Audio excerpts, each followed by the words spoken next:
Boop.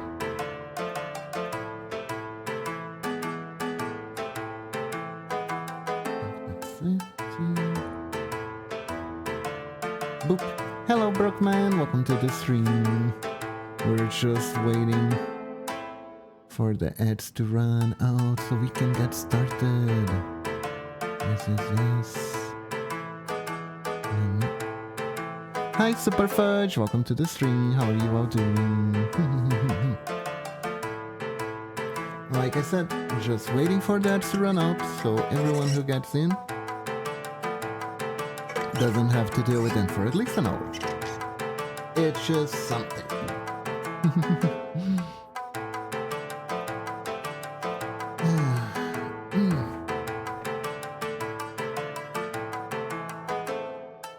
I thought today I was going to do a commission, but the payment for that one has been delayed a little bit, so we're going freestyle today. We're going freestyle. Yes.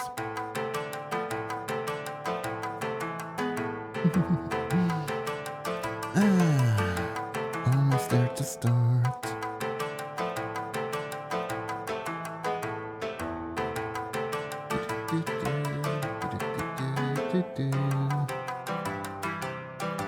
Man, I couldn't find a place that streams The Young Frankenstein.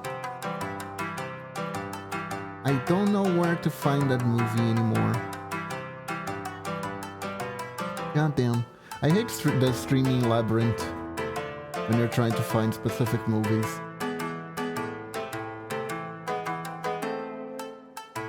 It's like the movie you're looking for is no longer on the streaming surface. Now I understand, Mario. Anyways, let's get started. Hello everyone, welcome to the stream. How's everyone doing today? I hope everyone is doing good. How's it going? It's doing good. It's going good. It's going really, really good. How's everyone doing today? Hope everyone is doing fine.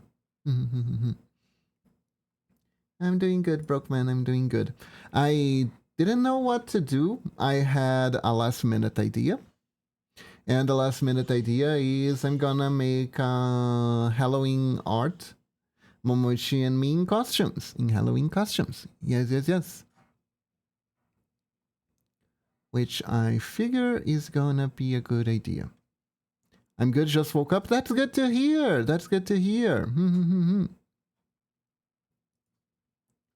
Let me get references on the colors for Momochi. I should be more professional and start saving them in palettes, honestly. Would probably be a better idea. I know. Okay, so this one's a good one for the color palettes. There we go.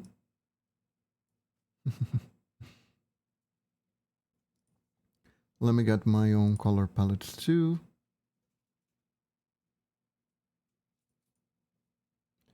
There we go. Alrighty then, let's get started.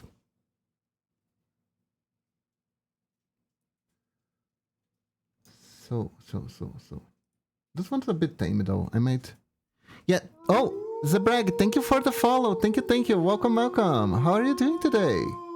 Hello. Zebrag's joined the Ninjalings. Hope you're doing good. Hello, how are you doing? Doing good. That's good to hear. Today, we are gonna do some drawings. Yes. Let me think now. How do I want to do this?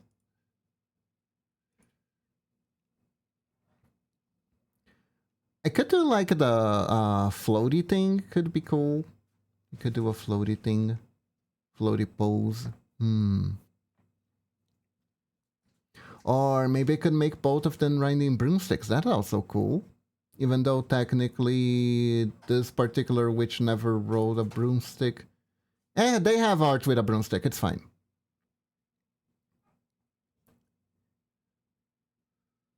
Let's see here. Okay. Figure it out. Let's get started. First, we start with the head. As usual. Good times always start with head. Hello, Prince Tech Dylan. Welcome to the stream. How are you doing? I mean, good art. Anyways.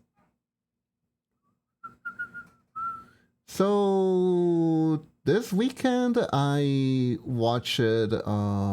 I did a watch-along of the Monty Python and the Holy Grail because I couldn't find the Young Frankenstein movie. That's a shame, though. I mean, I did found it. The main issue was that it was in Portuguese. Doing pretty well, just up then to the final bit of the whale dungeon. Oh, good luck, good luck, good luck. You got started in Limbos not too long ago, right? Man, I've been playing, me and Momochi have been playing that game since day one. And apparently it shows because people are like, oh my god, you guys have so many IDs. And it's like, because we've been rolling. It's a good gacha game. It's not 100%. It is free to play friendly. But like, you gain so much from this battle pass. Whale dungeon. It's a dungeon inside a whale. Literally.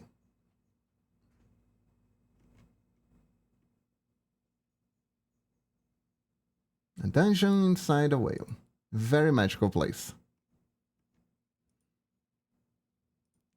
Yeah, no, it's not a dungeon that you have to pay to get inside. Don't worry about it.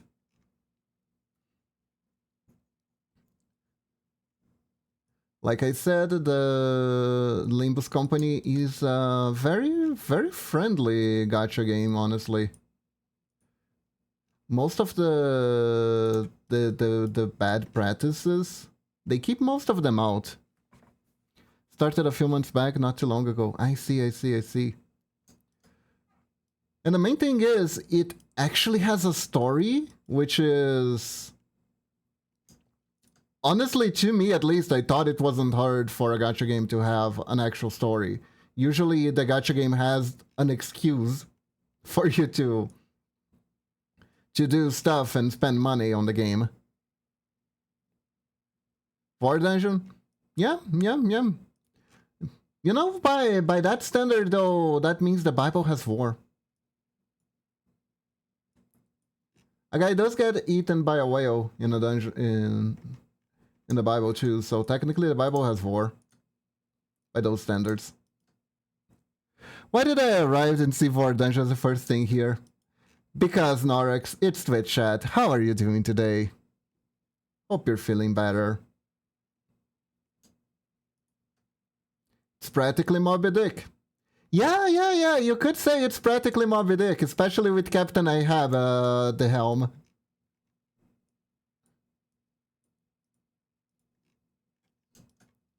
How are you doing today?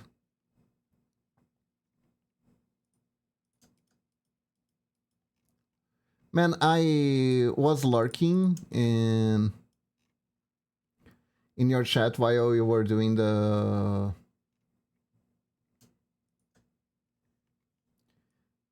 spray paint thingy. I hope it went well. I had to do some chores, take Lila out, then I got back. But I kinda hanged back on the couch while I was watching, so I didn't really interact a whole lot.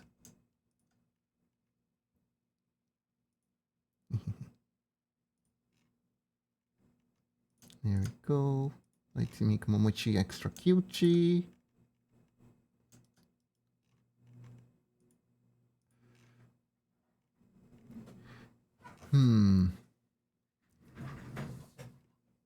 I think think she's a bit too round on this side here. There we go. A little bit better. Why do I still live?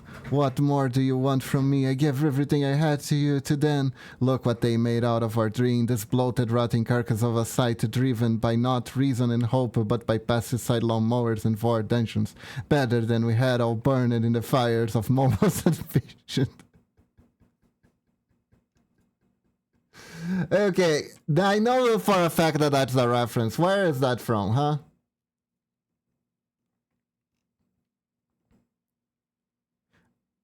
It went well for the most part, but man, the base is the base warped. Must be hard.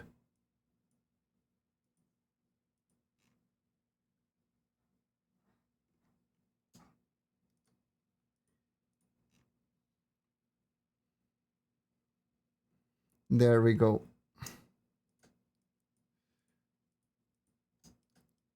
Look how cute the little peach is turning out already. It's so easy to make Momochi cute. Momochi is cute naturally, so it just makes it easier. Just makes it easier.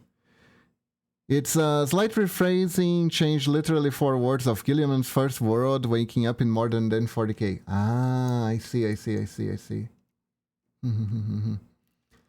You know, I wish I had the brain capacity to quote most of my my favorite properties. I don't. The best I can do is some Monty Python and Holy Grail quotes, and that's about it.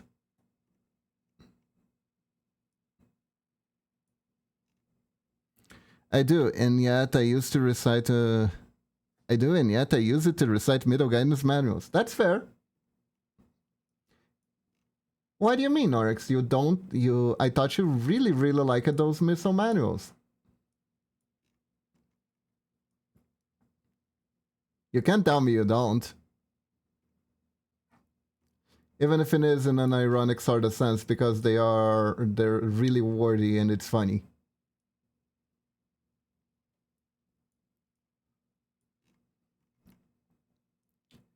Let's see here. We're making the mochi.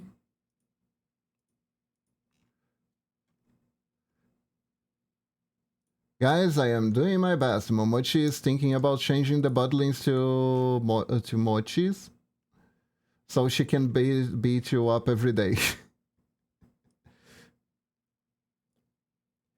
Just like the pictures they have, and then I see. They must be nice pictures.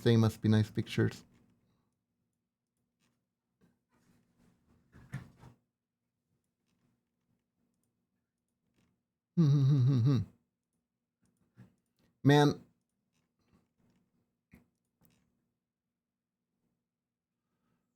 Good God.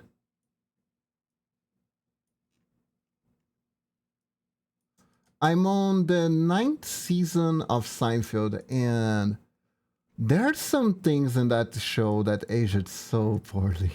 It's funny. Wait, if it's mochi, would it be softer than if it's that food? The rice-based food, you mean? Mochi is those little rice dumplings that are really soft.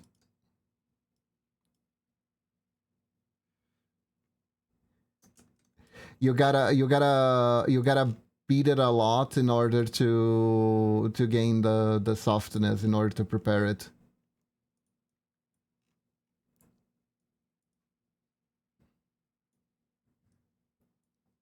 Yeah.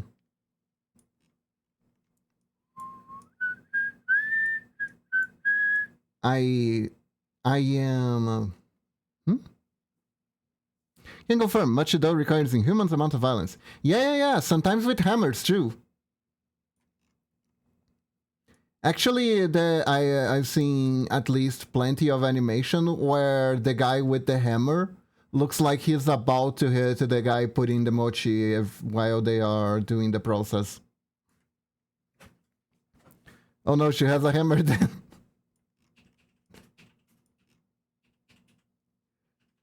This is funny. I don't think Momochi ever picked an official armament. You know, outside of flamethrowers.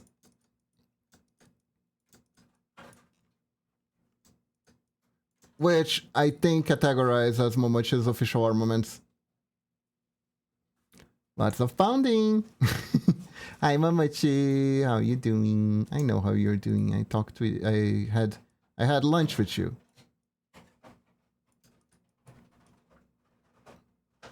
But welcome you into the stream. Okay, like this. Wow, Beebs, wait to us. What? Assume what?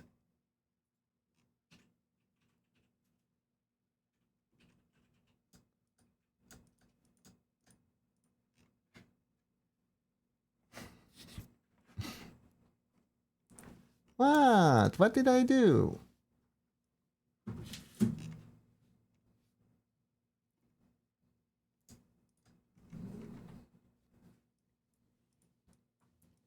Let's see here.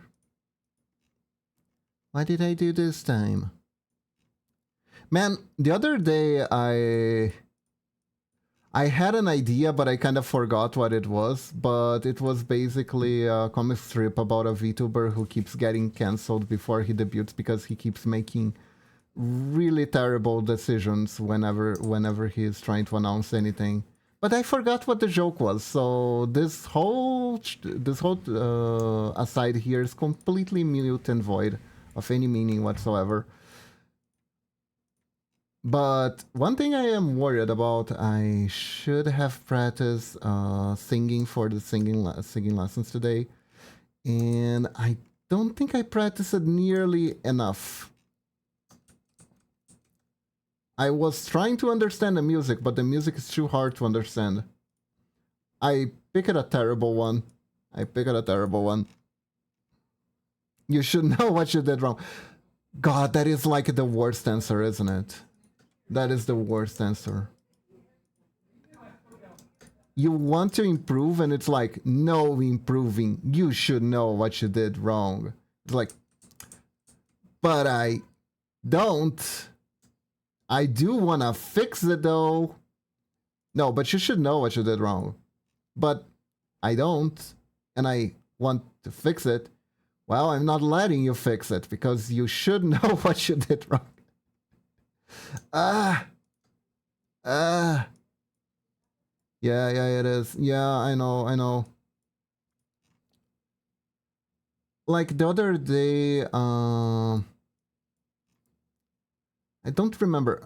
Cause my parents like to watch cable TV, and cable TV is basically old sitcoms. So there was this one called My Wife and Kids, and basically the main character, Michael, is married to your stereotypical crazy wife. Let's assume for a moment that I have an hypothesis that this is what I did wrong, and I wish to confirm without imposing bias upon your perspective that I, in your estimation, did wrong. And God, did they make her psychopathic? They make her completely psychopathic. She is that stereotype of a crazy wife that gets upset with having dreams about cheating. Like, I dreamt you were cheating with someone. How are you going to make up to me? You know, that sort of stuff. Thankfully, I never had to experience anything like that in real life. And I hope I never will.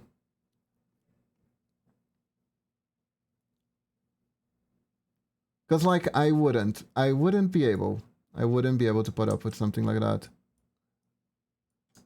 That seems too hard. That's like relationship and max difficulty. You know?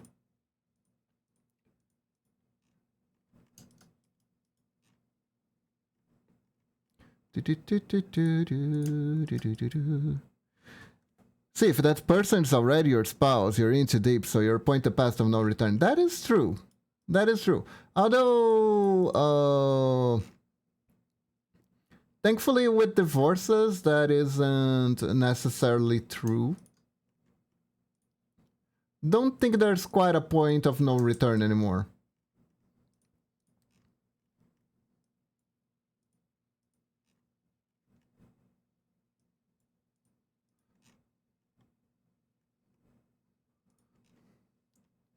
Thankfully, divorces are a thing to run away from abusive relationships.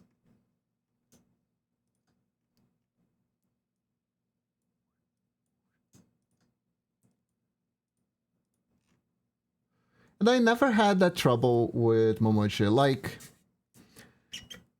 the worst thing that happened is that she did have a dream like that once. And she was feeling a little bit down about it, so we just talked about it. I reassured her, and we went on with our married lives, you know?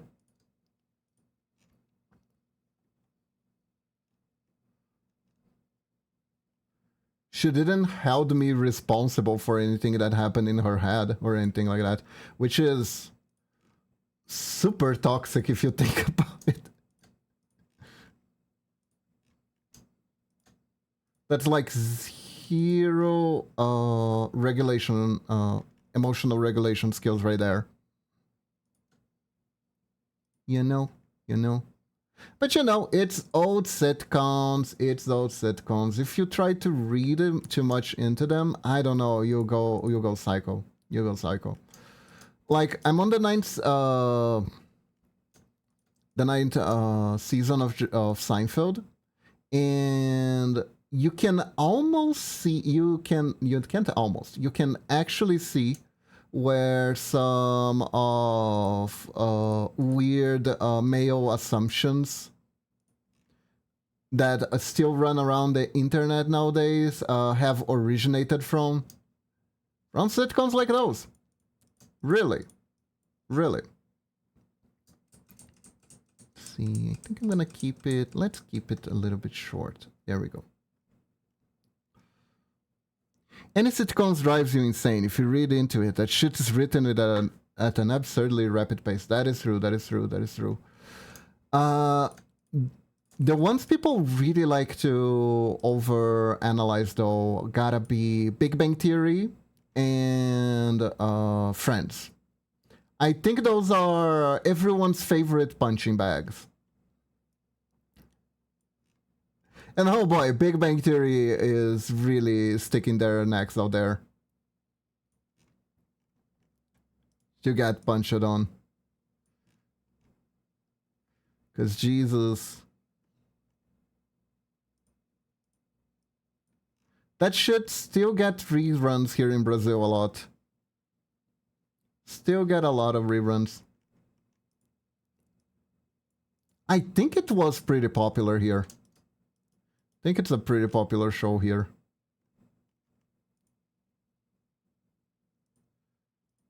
Here.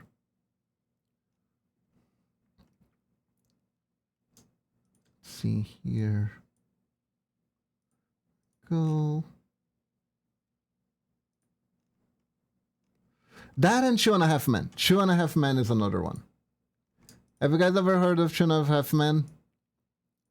It was the sitcom that I think finally drove Charlie Sheen through the brink of insanity.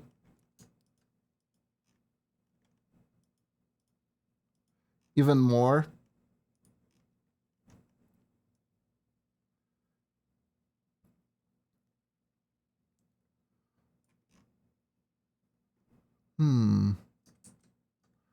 Let's see, what am I trying to do here? What am I trying to accomplish? What is my goal with this picture?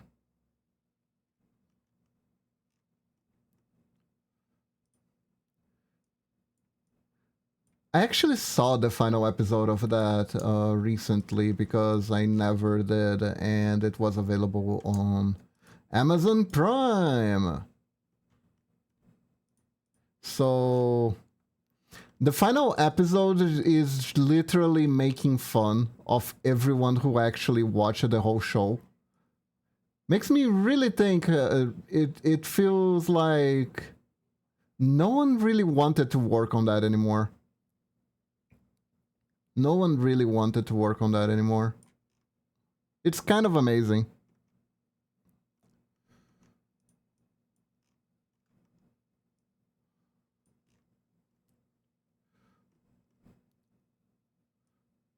And in particular, they were dunking on Charlie Sheen. They were dunking so hard on Charlie Sheen.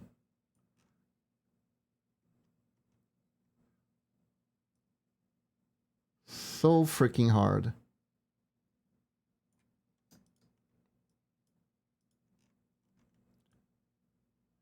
And I don't even remember what the hell happened, but I think he fought with the guy who did the show because he got drunk all the time. And the show guy said, knock it off, and he's like, you can't do this without me. So they did it without him. They got freaking Ashton Kutcher to be in the show for some reason.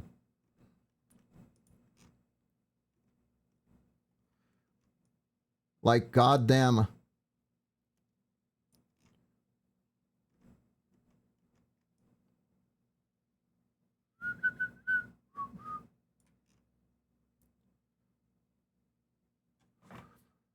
Huh. I think I need to think a bit better about these proportions. Hold up.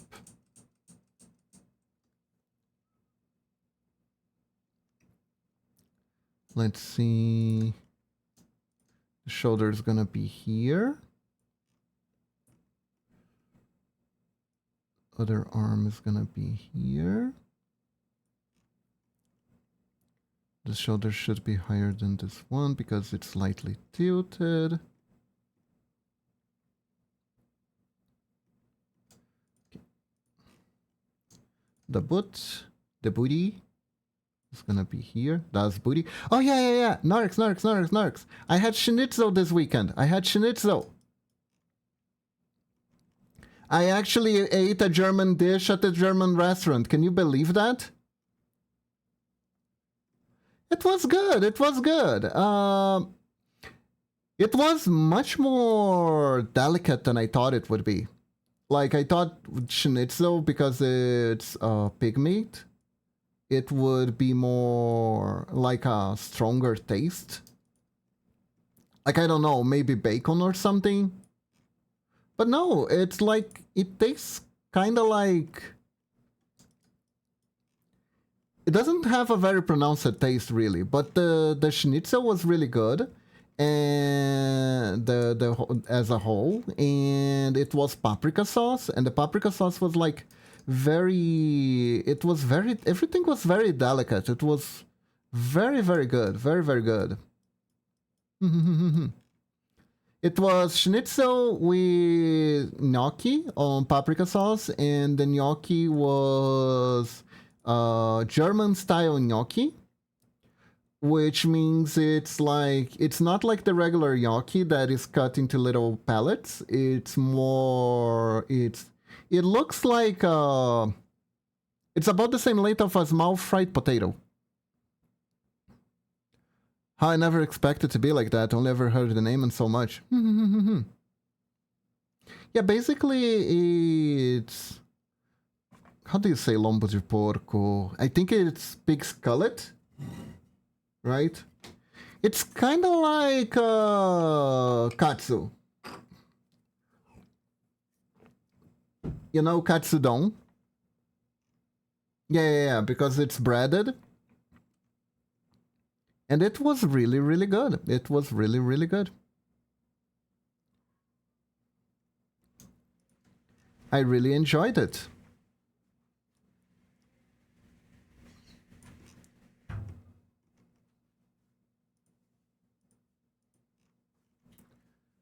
Really tasty, really tasty. And man, I almost want to send a picture to Norex of the place, because everyone in that place was wearing like, I think they were wearing the Bavarian suit, you know, because outside of Germany, everyone thinks of Germans with the traditional Bavarian sweets. Oh, you know what I can do? You know what I can do?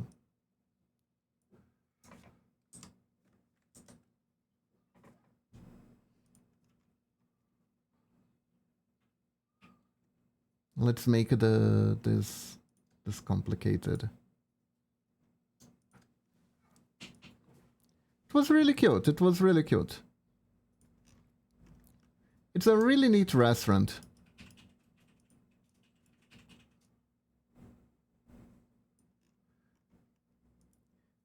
So far, we only risked for the Parmigianas because they don't deliver, but they can make it a dish for you to take home.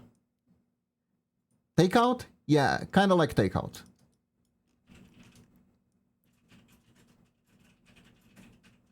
So every so often during Sunday when we don't really wanna cook and there's some spare money, we'll have it. And it's usually very delicious.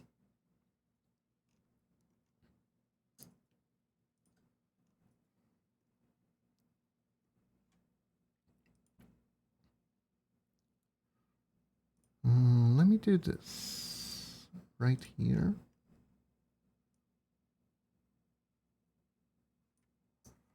Here we go.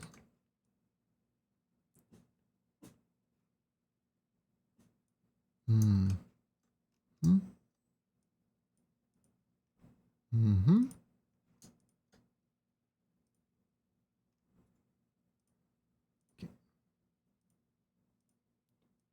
Here we go.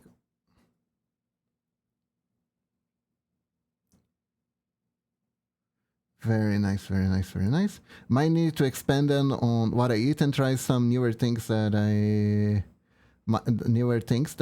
like that than myself. Honestly, it's a good idea. I think it's a good idea.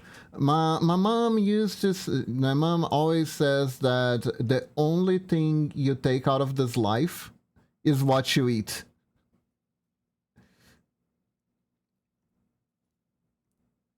So if you're gonna spend money on something, spend it on new foods and new experiences.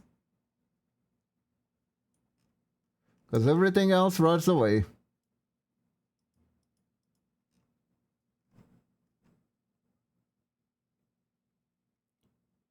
Sound. Oh, crap! No music, no wonder.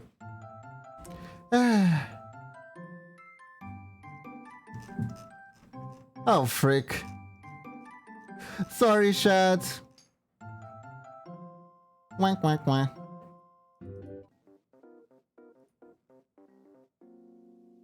Momochi finally got her comeuppance.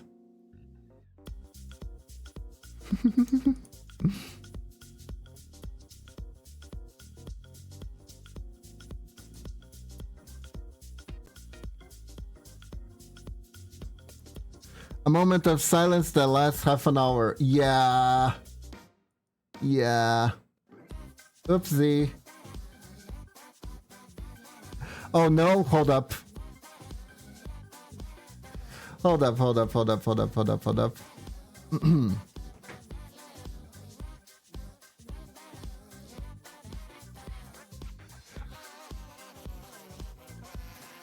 Wait. Why did you redeem that? Baka. Why did you redeem that? Hold up. I can't do this. This is hard with this model. Hold up.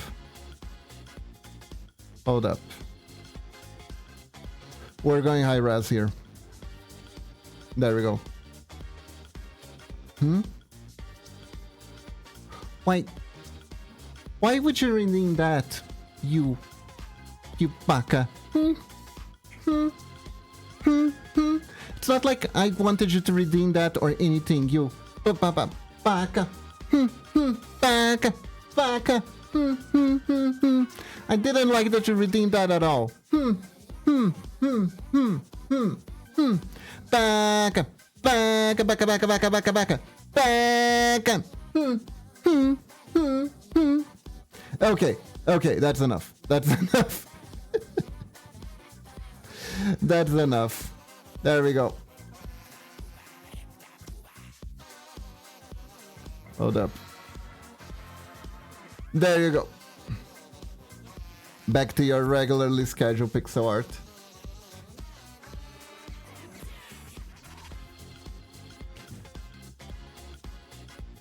Yeah, so that's what that does. That's what that does.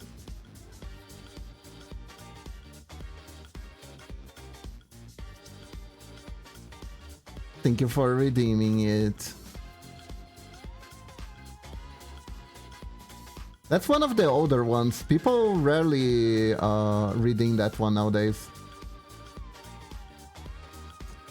I do wonder if I have too many redeems though.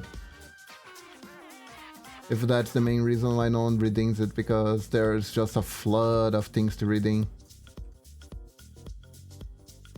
Although honestly, I do think that the real reason why people don't redeem much stuff anymore is because I put the Ninjaling stuff so everyone just saves up. It's at the bottom of the list? Yeah, because it's older. It automatically organizes to be at the bottom. But I mean, it makes sense because it makes me act like a bottom, so it might as well be at the bottom of the list, right?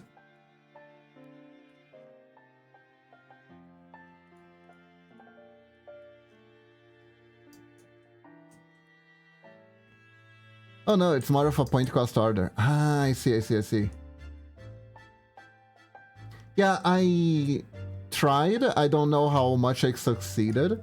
I tried to price things based on how much they disrupt the stream. So the pricier it is, the more it disrupts the flow of the stream.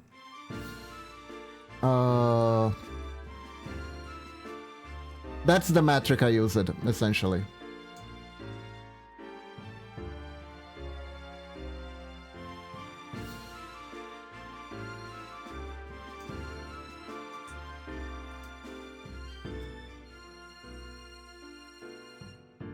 "20 battle royales go." Eh?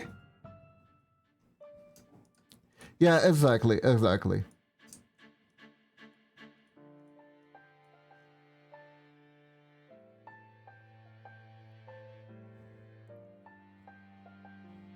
Okay, so...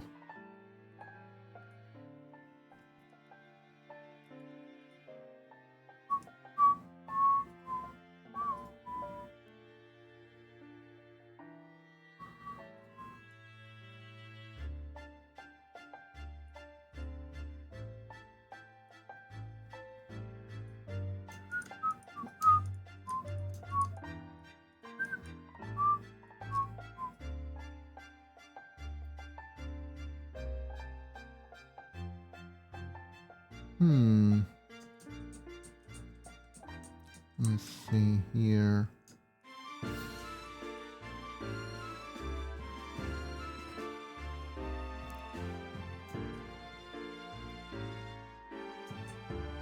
Yeah, no, definitely... Definitely the body looks weird. Yeah, it's not fitting with the legs. The legs look great, but the body is not fitting at all.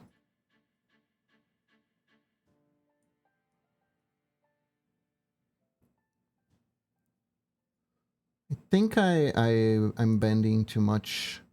Yeah, hold up.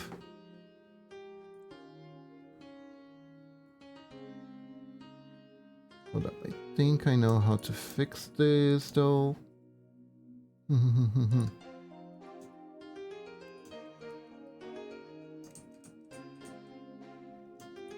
First things first here.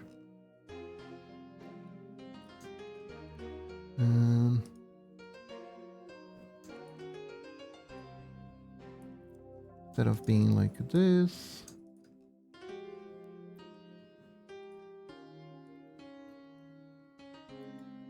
Put the body more here.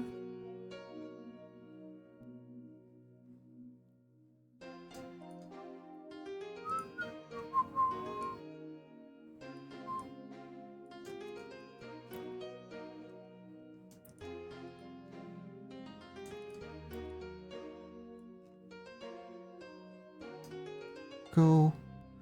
Drain the var and silt current beating my ass. What? Ah, yes.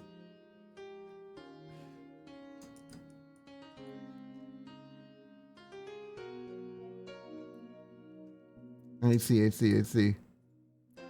Good luck, Dylan.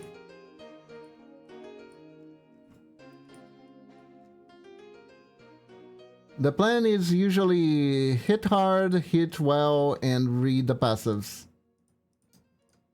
Gotta be careful of those nasty passives. They will do you in.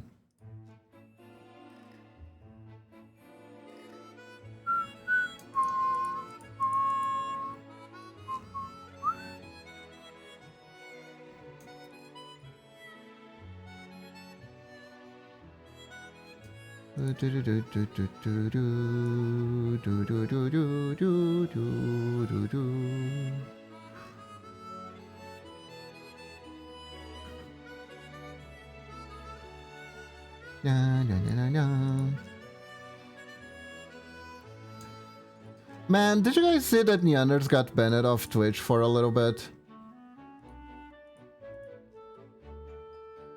She was playing a butt slapping game.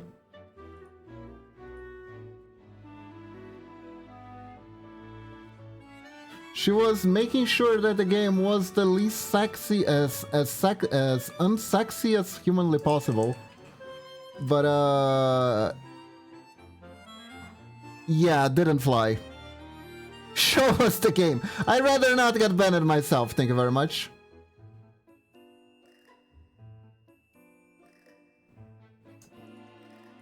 I'd rather not get banned myself.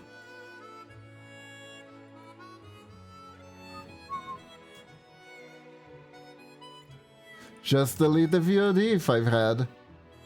Nah.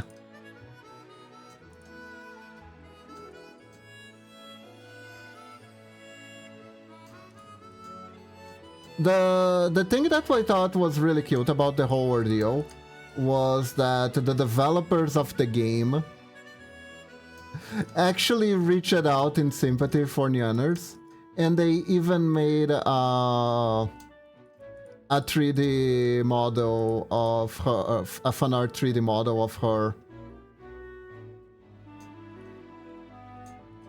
Be like, sorry our game got you banned, we didn't want that to happen to anyone.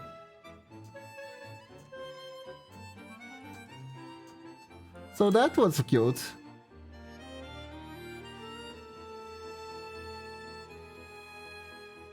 That was very, very cute.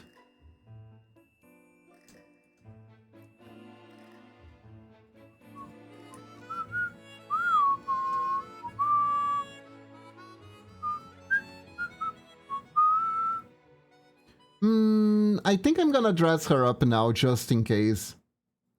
Let me get my reference here. Alright, there we go. It's a very navy blue.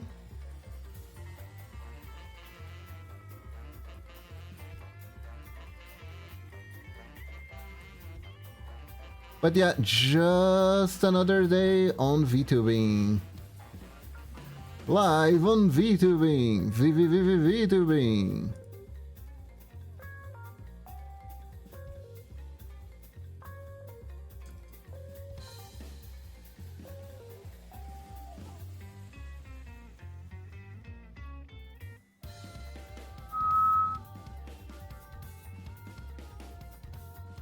There we go. Also, this Thursday they are abandoning our normal schedules for Monster Hunter Wilds. Eh? What do you mean?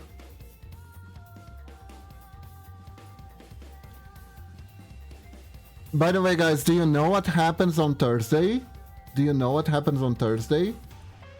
On Halloween, they decided to launch the most appropriate game ever. Oh, open beta, I see. You know what's the most appropriate game title that they decided to launch for Halloween? That's right! Pokemon Pocket card game. Its official release is on October 31st. What the hell does that have to do with Halloween? Nothing. Absolutely nothing. It's being released in that day though, and I find that extremely amusing. How it just has absolutely nothing to do with Halloween.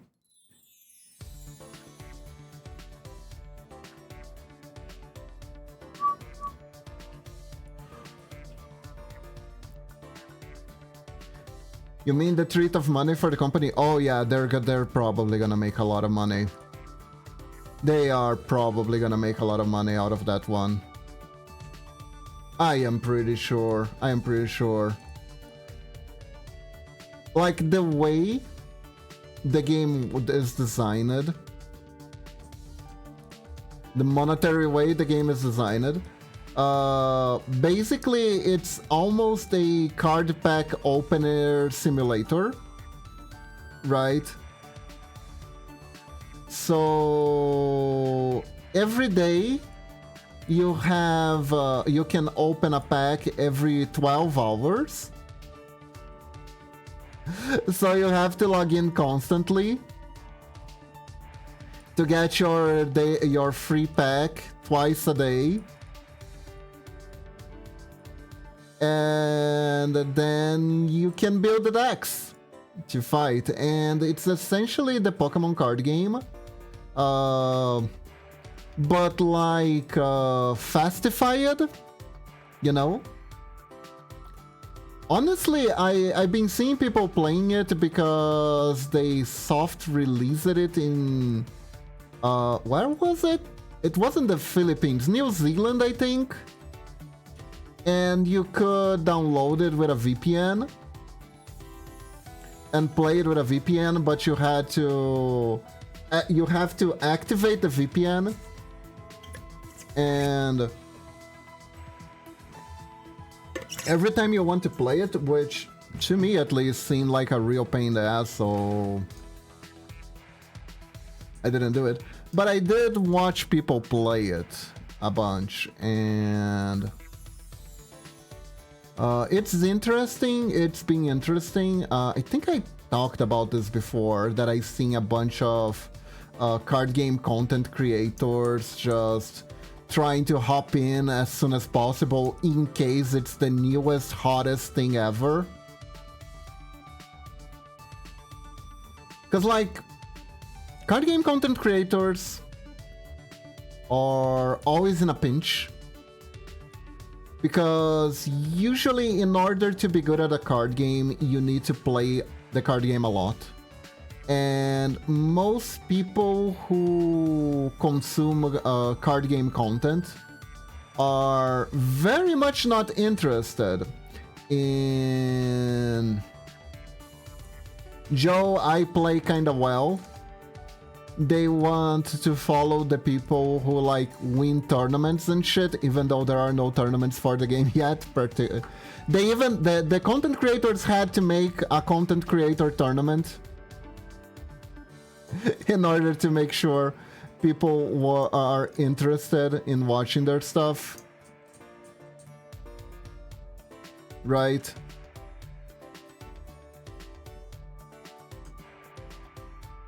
And it's been interesting. It's been interesting. People going through the hoops of going, this is totally the best deck ever. Never mind the fact that the game has barely been launched. Guys, I swear, this is the best deck ever. Please like and subscribe for the best deck ever. And tomorrow, I'm gonna tell you that the best deck ever is actually this one. Please like and subscribe to see which one's gonna be tomorrow's best deck ever.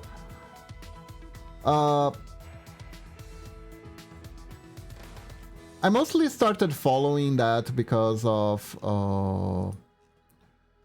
I played the online card game on stream. It's the best ever until it's Yu-Gi-Oh! And the bands come in. Exactly, exactly. That reminds me, I have a full Tenpai deck on Yu-Gi-Oh! Master Duel, and I am not playing at all. I'm just not playing at all. The deck doesn't really spark joy. Yu-Gi-Oh! In general hasn't been sparking too much joy for me lately.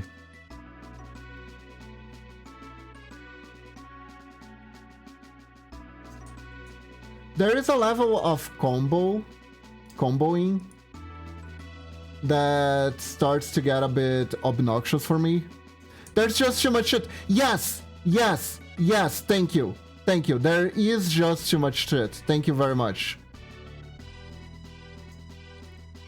It's just too much. You have to do too much.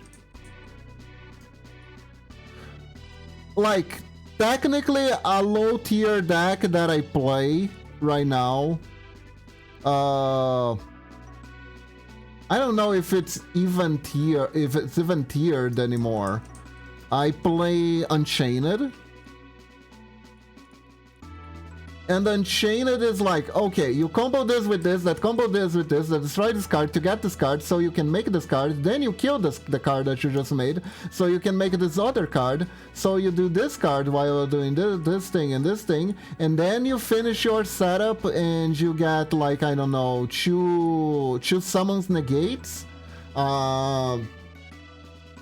two summon negates, two monster removal, two card removals, and a free donut.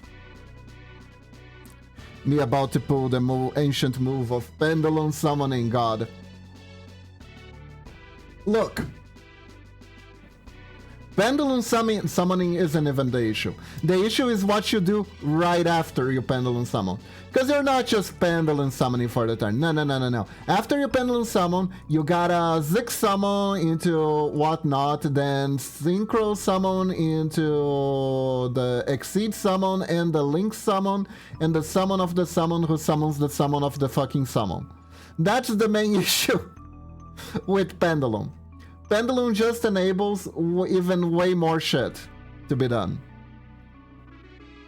Like God.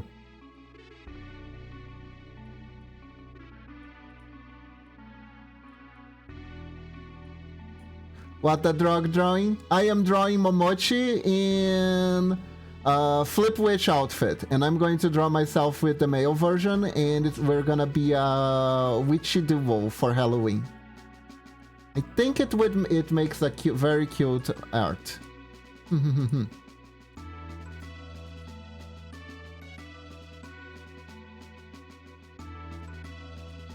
How are you doing today, cats? Hope you're doing good. But yeah, like, I like Yu-Gi-Oh! Concept as a concept, you know? I really do, I really do. My love of card games comes from Yu-Gi-Oh! I always loved Yu-Gi-Oh! I always loved the concept of the show. I always loved that idea that they sell in the anime of like you having that one deck that is the deck that speaks to you, right? And the monsters are like your best buddies, and you're gonna tackle the world with that deck because it's awesome. That is so much bullshit, though. That is so much bullshit, and it saddens me. It makes me sad. It does. It does. It makes me sad that it's bullshit. As a kid, I liked that so much. I liked that idea so much. But you know, if people only have one deck, they're not buying new cards. They're not gonna make one new card for every deck while also making a new deck. It's not a good way to make profit, you know?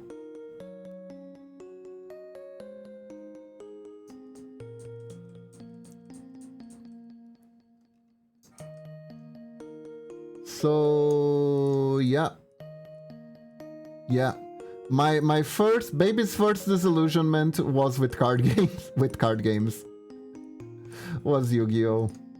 And man, every card game that came out also leaned heavily on that concept. It's kind of like Pokemon, where it's like, find victory with your favorite Pokemon. Meanwhile, every competitive trainer is doing an eugenics. It's on an eugenics lab, trying to figure out how to optimize the offspring of the Pokemon they catch, which is extremely fucked up if you stop to think about it, but it's also how you're supposed to play if you're going competitive. It's the only way you'll stand a chance is doing that.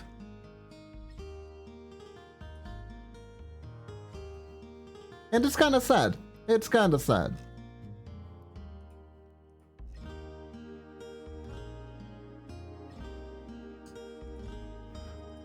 Moral of the story, I don't know. Ideals fall flat when paired with a ranked letter, I guess. Guess that's the moral. Thank you for coming to my TED Talk. And man, speaking of card games, there's a card game that brings me a lot of joyful memories of terrible management. That's Cardfight Vanguard. The company made so many mistakes managing their card game. So many fucking mistakes. And most of them are hilarious. They are hilarious.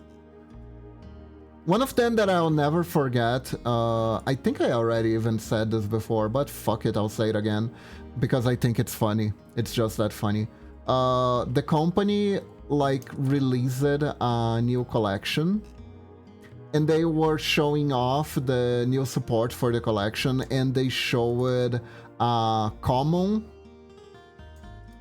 a low rarity card that was supposed to be like a cute little starter for the brand new deck, right? By now. And like within minutes of the card being announced, one of the players figured out infinite power loop with the card using a different older deck that they clearly didn't account that the card could be used for. And the company had to publicly apologize for the lack of testing, fired their card their card testing and development team, and hired a new one.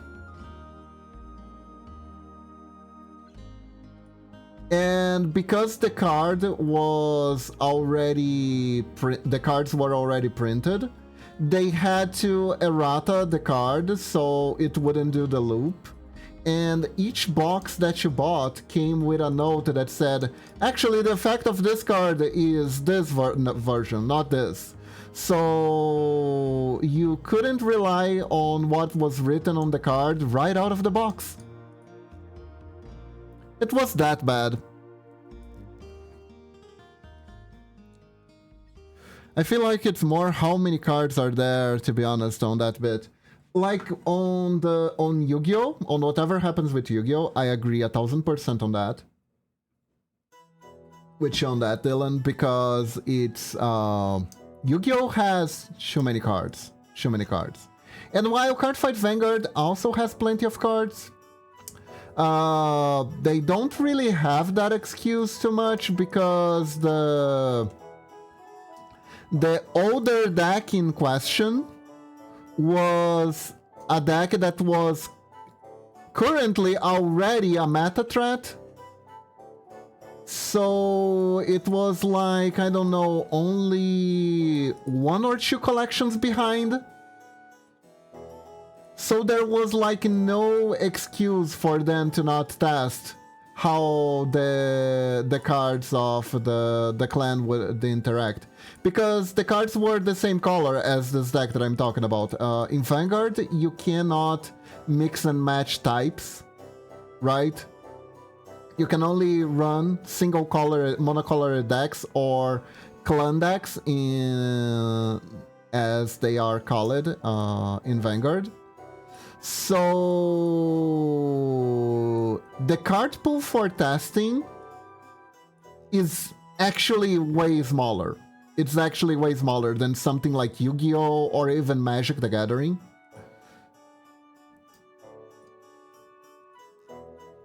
And they can test most of the cards. It's very rare that something broken is not broken on purpose, right?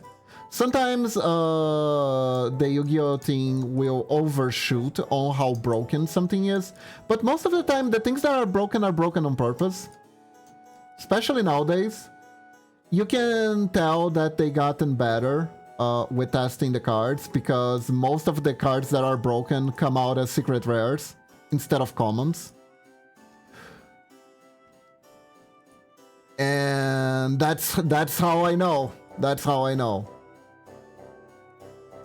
My frame of reference is if a common card is too powerful, it's usually by accident. If it's a secret rare, they probably knew what they were doing. They might have overshot on how powerful it is, but they definitely wanted the card to be powerful. It's definitely by design. It is definitely by design. I think it's been a while since card gamers have been able to truly make combos that the company did not account for and break the game on their own, you know?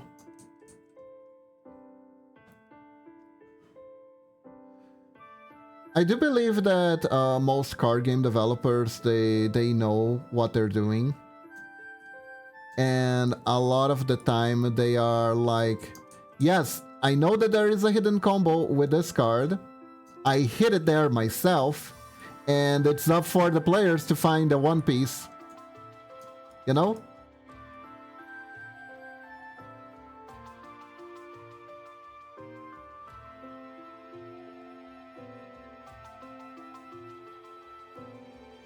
Because otherwise the game experience becomes really, really chaotic.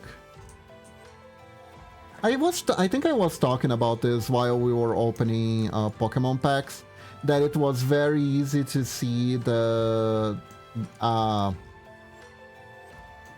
out-of-the-box combos that were in there. Like how I got a card that poisoned itself and had increased the damage based on poisoning itself, and there was an equipment that allowed you to deal more damage while you were poisoned. And another card that let you poison a card to swap cards, and it was like... the synergy was there, it was perfect, and it was made to synergize right out of the box.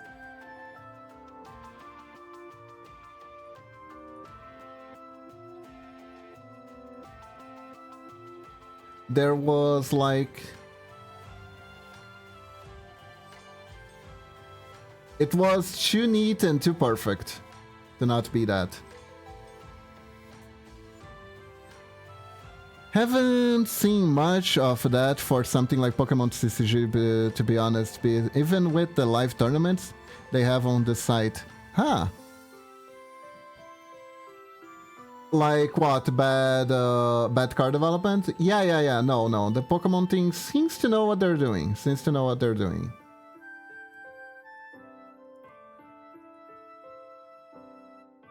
Of course, because I researched the Pokemon TCG a little bit, I immediately stumbled upon the drama of one of their latest released cards, which is the Dusknoir line.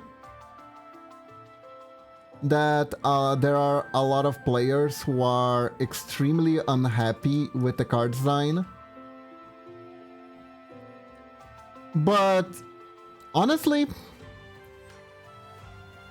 It's powerful on purpose. It emboldens a lot of EX decks that are pricey and have hard to get cards. Even if the card itself isn't that powerful. So yeah, they knew what, not that powerful, that rare. Yeah, that rare. So they knew what they were doing. They knew what they were doing.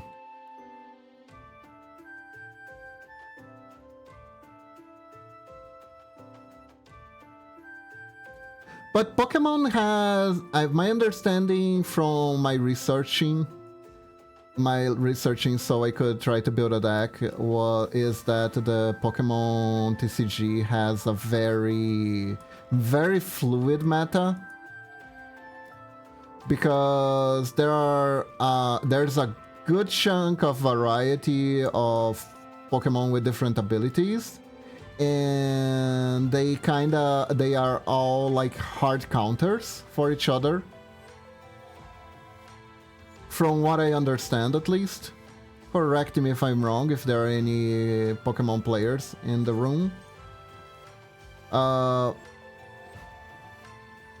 right from the core of the game, right, you got the weakness resistance system, where it's like, oh yeah, by the way, this card takes double damage from this element, which technically means if a deck is too meta or too rampant, you should start looking into what kind of deck you can build that counters the basic element. This is just at the most basic level.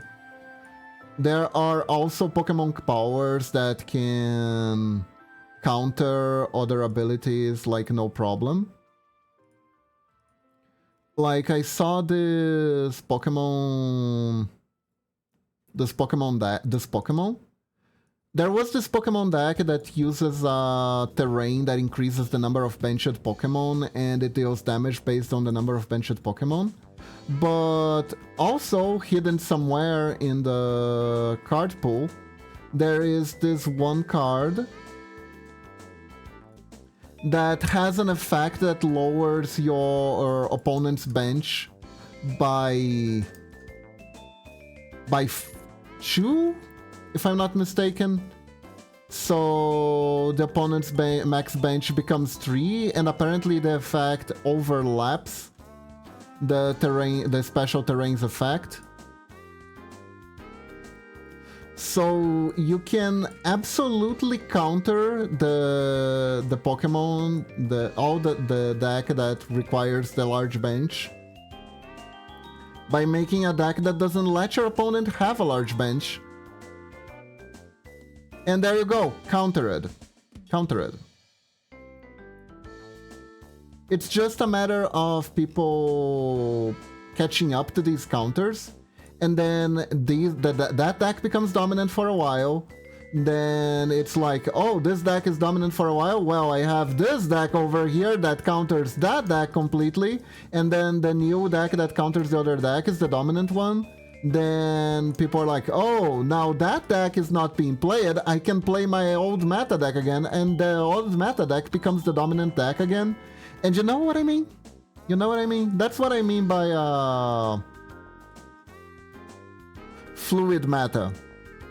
The meta changes every week because everyone is countering each other all the time.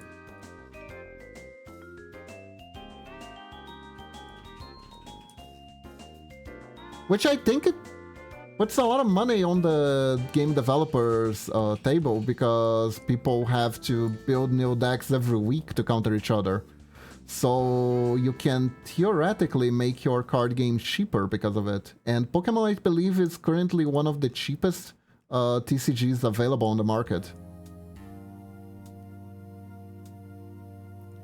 I was looking up, and there is some anti-meta decks that the cards for the main Pokemon cards for making the deck cost literal pennies.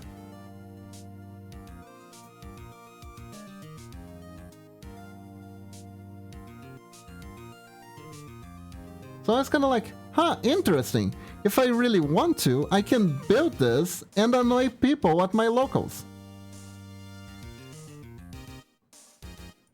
I have this possibility. Now, mind you, I'm not gonna. But it's nice to know that I can.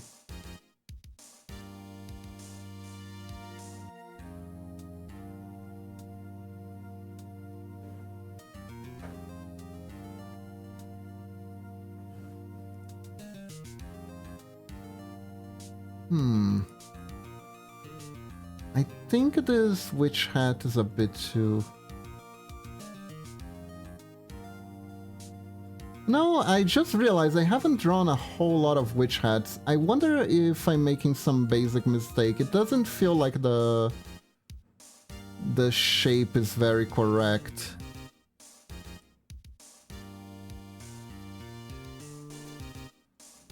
Feels like something is missing here.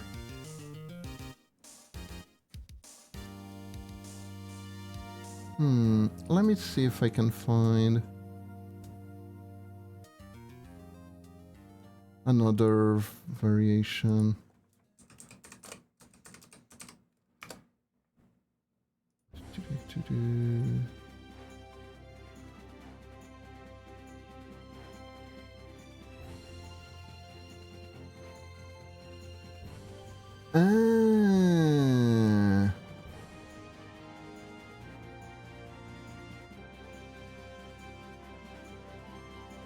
I see.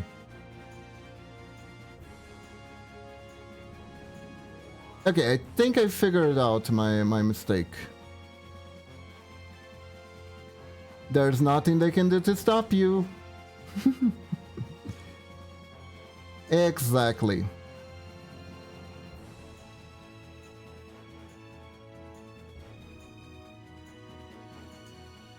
The only thing that's stopping me is that because it's Pokemon, I'll probably have to play against a bunch of little kids, and that will make me...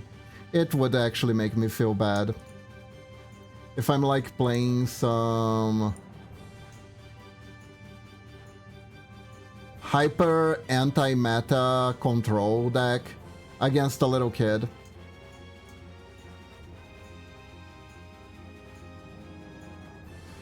There does come a point where you're like, you know what? I could be using my time for something else.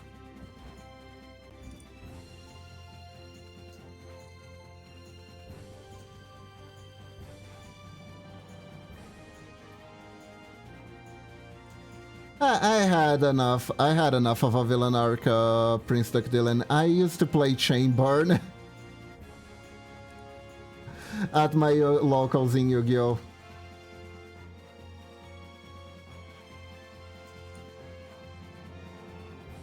My villain arc was playing Chainburn at locals.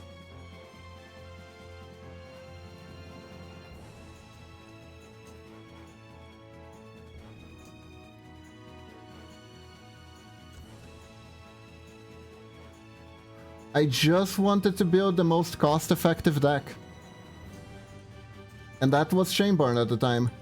Then Chainburn got expensive, then it wasn't fun anymore.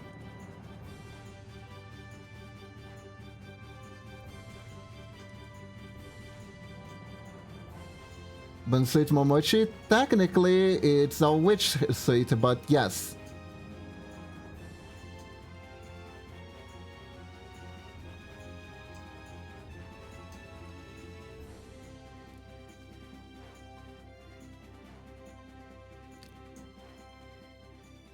How are you doing today, Cass?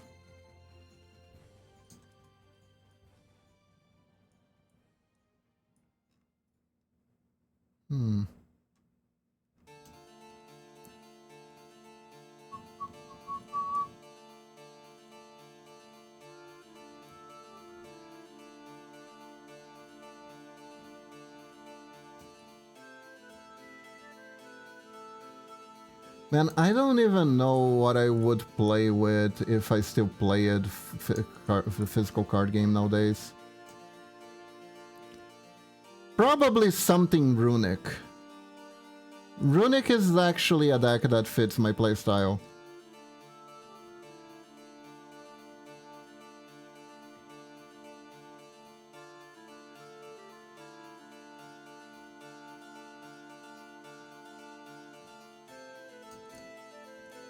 It's less about the combos and more about timing your cards in response to your opponents. And that's something I'd rather do than spend 30 minutes making a nearly unbreakable board and waiting to see if my opponent scoops or has the out. That is not too much not interesting gameplay to me. Ta-da! What do you think? Does the hat look cute?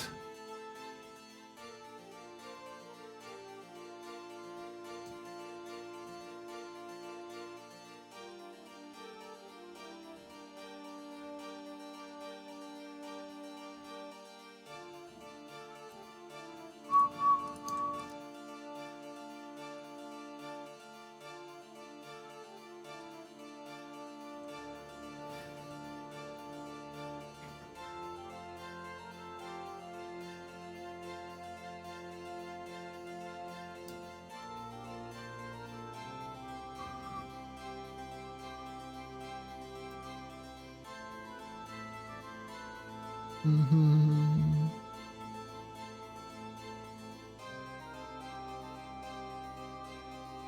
Oops, different layer. Let's go to this one.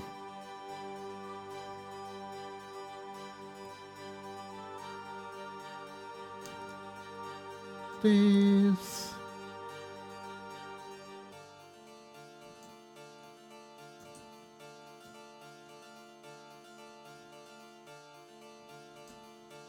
And this one.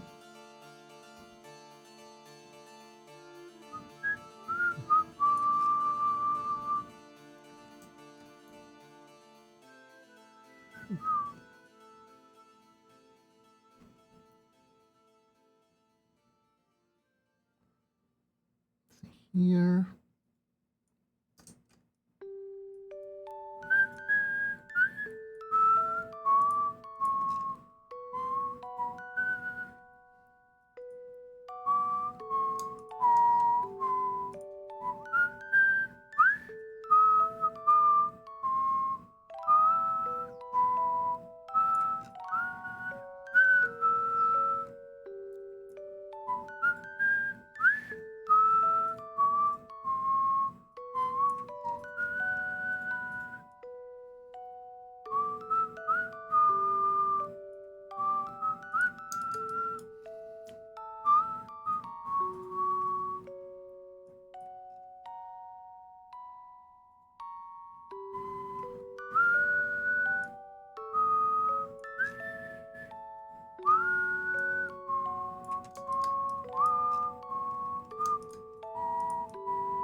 Go. Chrono Trigger / Chrono Cross music, man. Just so good.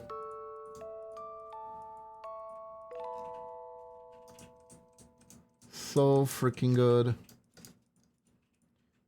I find it amazing that it's still the same guy who does all the music for Final Fantasy, and I think he did most of the music for Chrono Trigger too.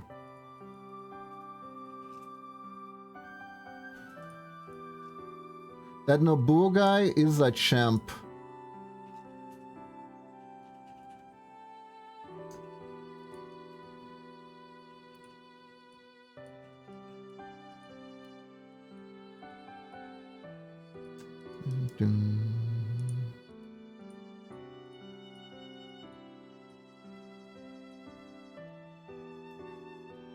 Man, the Flip Witch suite is really, really simple, isn't it?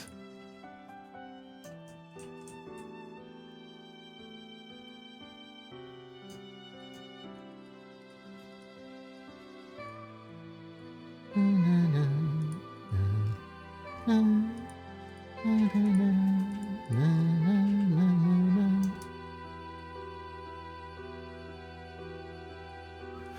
I've been thinking about getting a PlayStation 2.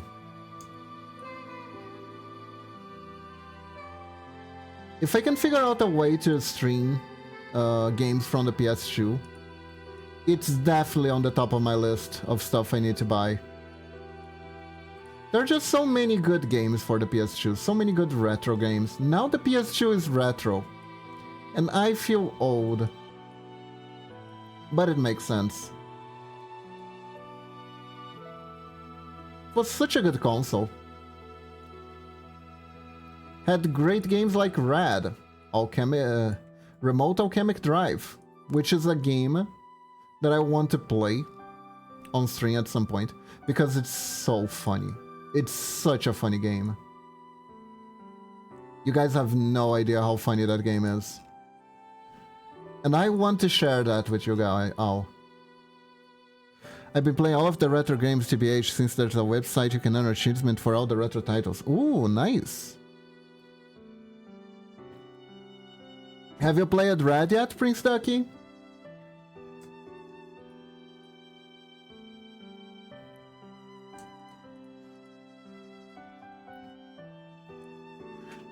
Red, you absolutely need to play with a controller though, because the whole point of the game is that you use a PlayStation controller to control a giant robot. So, Red is a game that simulates kaiju battles, where you're pretty much stuck in a very generic kaiju-esque giant robot anime. And everything is overly dramatic for no reason. And you have a best friend whose grandma gets squished in the first 5 seconds of her being introduced.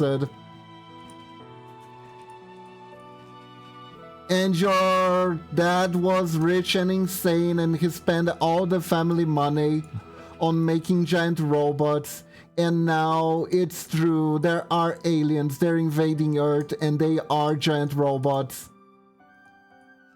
But thankfully you have your dad's giant robots to fight the other giant robots. It's a mess, it's amazing, it's amazing. And the best part is, even though you have a giant robot, you don't actually pilot it. You have to control it with a remote controller, like you're controlling a freaking drone, right? So you have the giant robot, you can move around the city, you can fly even a little bit. Not a lot, but a little bit.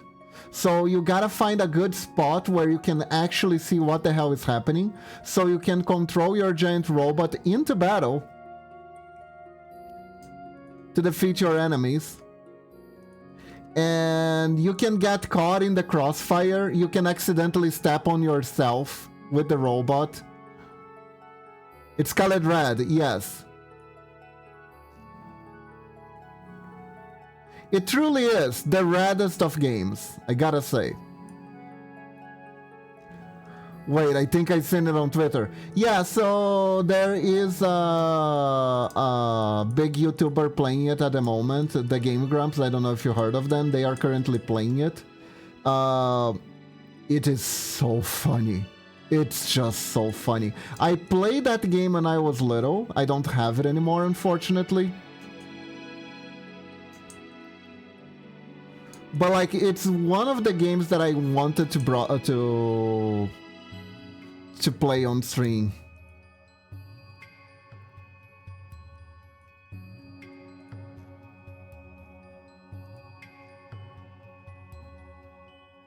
Oh, that's not the name I expected. Yeah.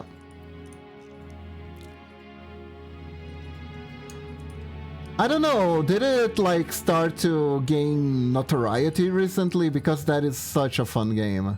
It is such a fun game. It's fun in a very frustrating manner. I think it's like, you know how Okay, so I'm going to compare it to Octodad. You know those games where the controls are botched on purpose?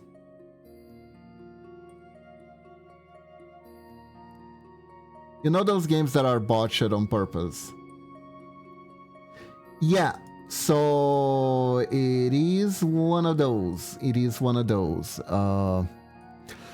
In order to control your character, right? Get this. In order to control your giant robot,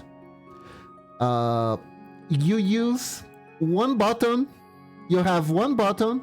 So your left leg goes forward. You have a button for your left leg to go backwards. You have a button for your right leg to go forward. And you have a button for your left leg to go backwards. So you literally you literally walk one step at a time with the giant robot. Then...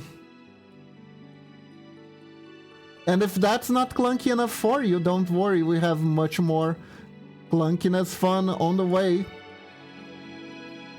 In order to fight, you can throw punches by controlling your arms individually. You control your right arm with the right analog stick and your left arm with the left analog stick, and you have to throw the levers together in order to throw punches.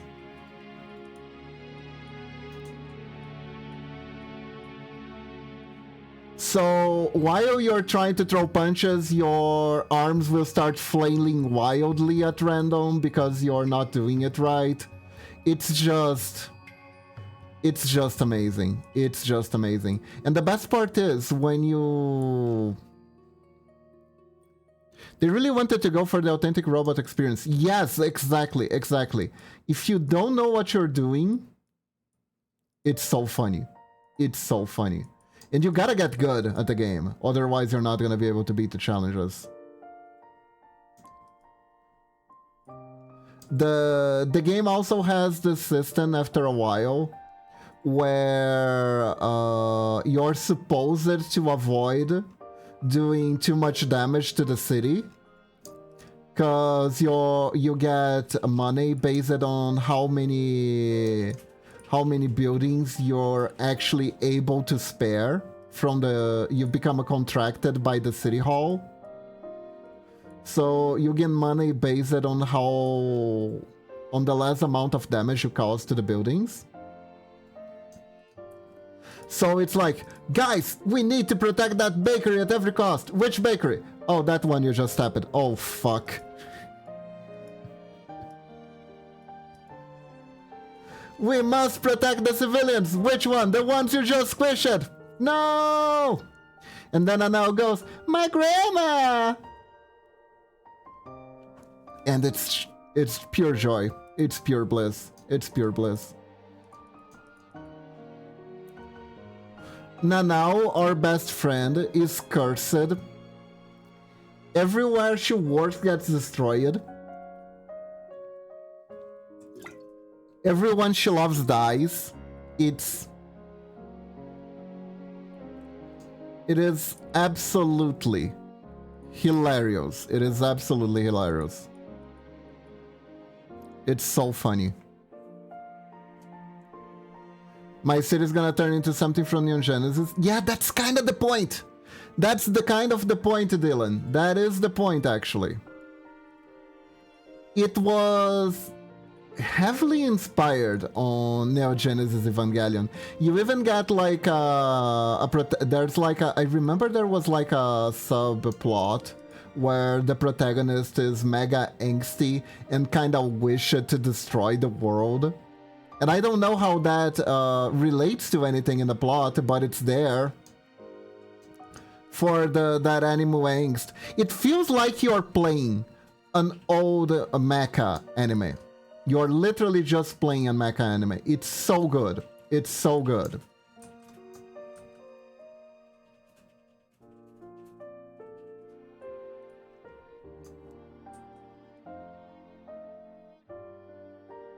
And it's so funny because it's so cheesy. It's so cheesy, but it's like that kind of cheese that it's good cheese, you know? It's like, I don't know, cheddar or Gouda. It's quality cheese. It's very high quality cheese. It's high quality cheese and I really, really appreciate it.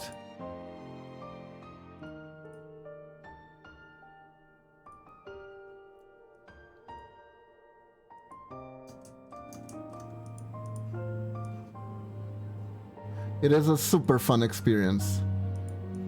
Man, just talking about it makes me want to play it. I need to find a way to play that. And I'm gonna play it on stream. I'm gonna play with you guys because it's one of those things that I gotta share. I gotta share. It's an experience that needs to be shared. Hold up, what am I missing? Oh! Okay, so now I'm missing 2 things from the original design. That is the girl symbol. And of course, from Momochi's design, I'm still missing the horns, but I'm gonna get there. Don't worry about it, I didn't forget.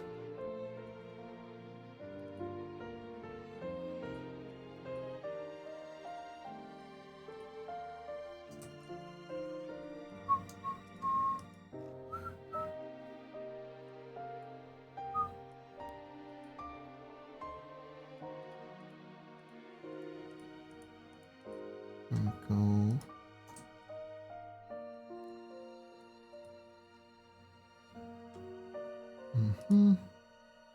But yeah, it's so much fun. It's so much fun. I miss this type of game, I'll be real. I'll be real. People play too safe nowadays. It's like the games that that come out weird are usually kind of depressing, like that Gollum one. They're not like fun, weird, and what the hell they were thinking kind of. They're just regular bad design, which is eh. Like really, who cares about regular bad design?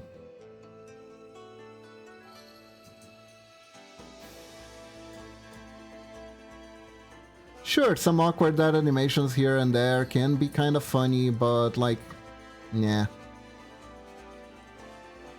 There are some mistakes that can only be made through hardcore experimentation, and they are the most fun to witness.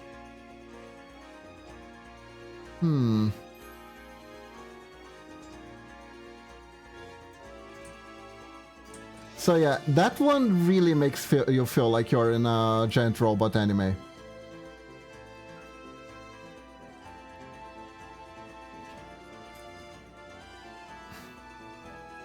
In fact, it's not a flop at all. It just has a very interesting and unique vision.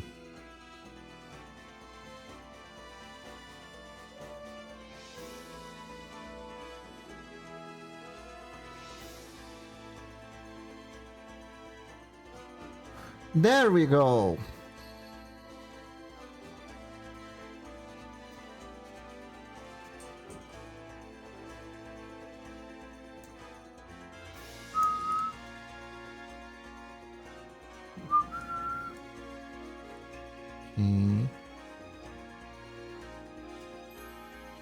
Think.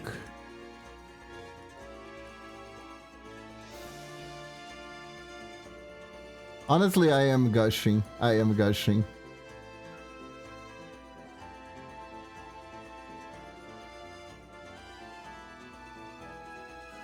It is so funny. It's such a funny game. It's lovely.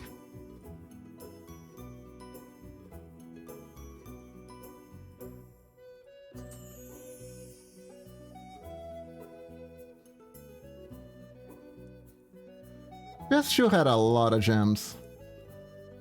It's where the Disgaea series started.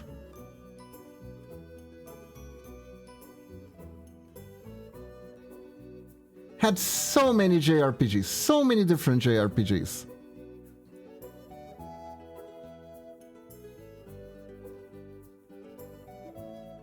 And if you follow my channel for a little while, you may have known that I happen to like them. I like them JRPGs.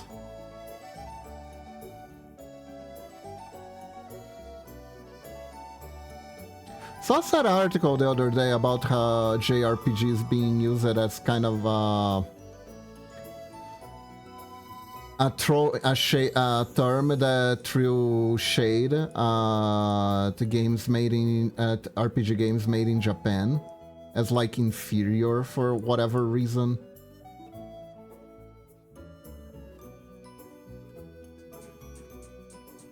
Which made me sad because it's like my favorite genre.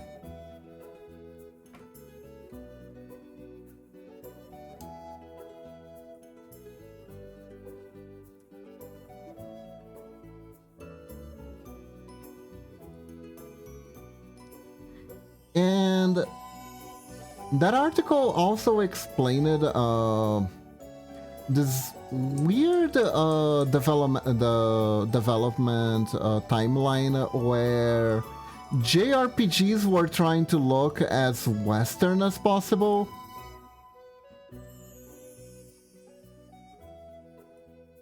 Because they understood that they didn't have they couldn't appeal to the Western market by looking anime anymore, so they had to try and look Western. And that caused a bunch of very traditionally anime-looking series to try and make these more realistic models that look at like very creepy porcelain dolls, honestly. I am looking at you, Star Ocean series. I am looking at you.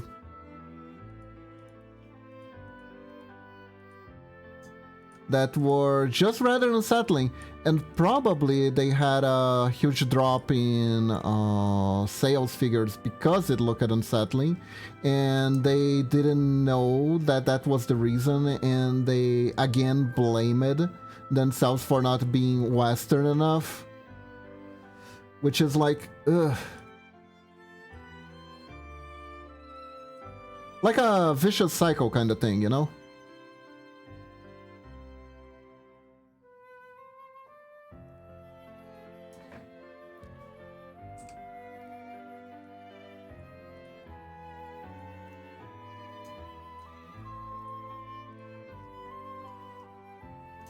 It's like, let the JRP flow.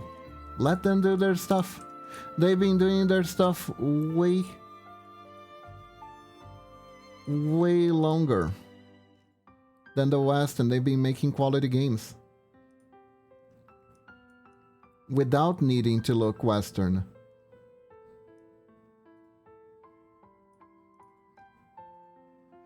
Oh, there we go. This one doesn't look like it's stuck to the much, and I think this bowl could be bigger. Okay, let's try to increase the size. I don't usually do resizes, but maybe I can salvage this.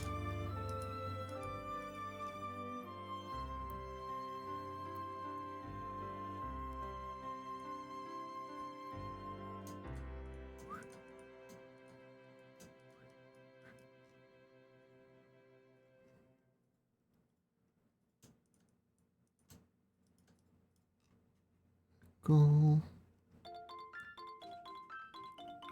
Might give it a go when the website makes an achievement set for it. Ooh, I recommend it, Dylan. I really recommend it. And if you figure out a good, reliable way to play it and stream it, let me know. Because I really want to stream it too.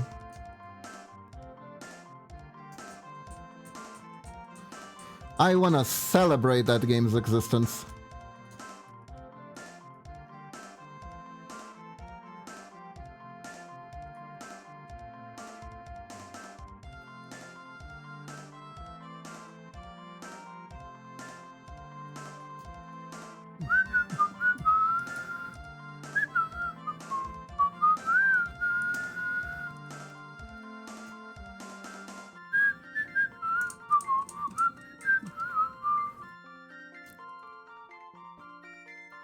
Shouldn't be too hard to emulate and it gets on stream extremely easy nowadays. I see, I see.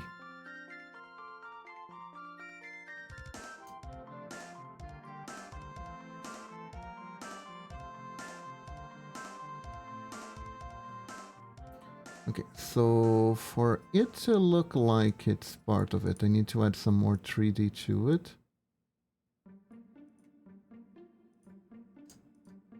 Like it needs to look like this.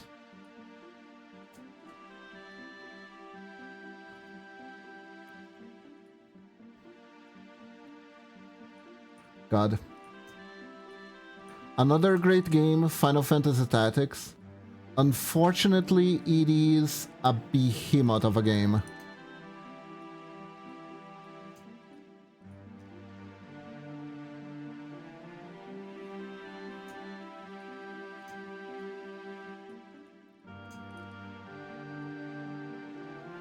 It is such a big game. That one, I both want to stream it and I dread streaming it. Because of how huge it is.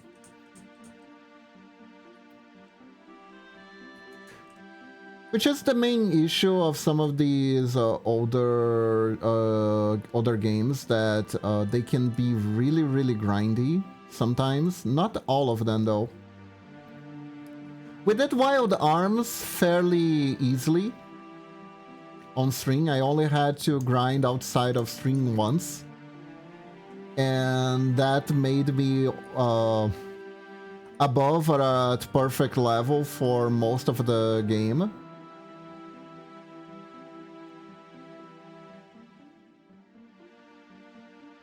It's not so much that it's hard.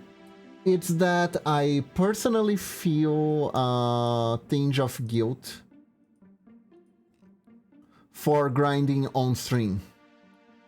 Because it's like, hello everyone, you come here to be entertained.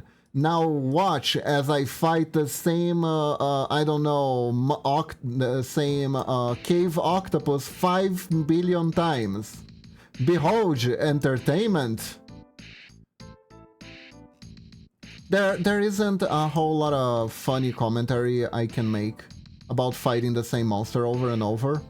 Outside of pointing out that I am fighting the same monster over and over. Oh, that's true. When there's just an ending leveling set, it's like have a lot to talk about. It's fine, but I get what you mean. Yeah.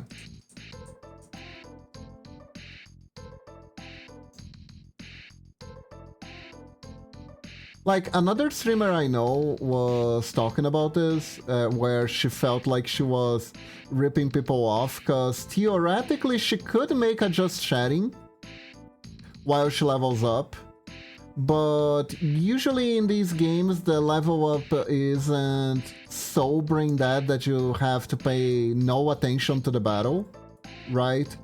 So if you're too focused on talking and not focused enough on grinding, you'll either take too long to beat the enemies, or you end up dying and you don't really grind, or you end up grinding, you end up getting absorbed in the grind, and you end up not talking at all, and it's like, cool, no interaction from the streamer, it's too busy grinding, what a fun stream.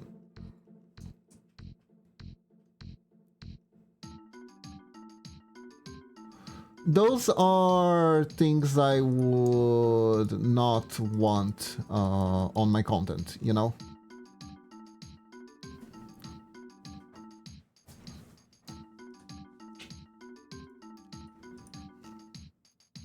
If you take a baseline of what do you want your content to be like, and it's like something I would watch, I wouldn't watch that, basically. So if I don't want to watch something like that, why the hell should I expect anyone else to watch what I don't want to watch, you know?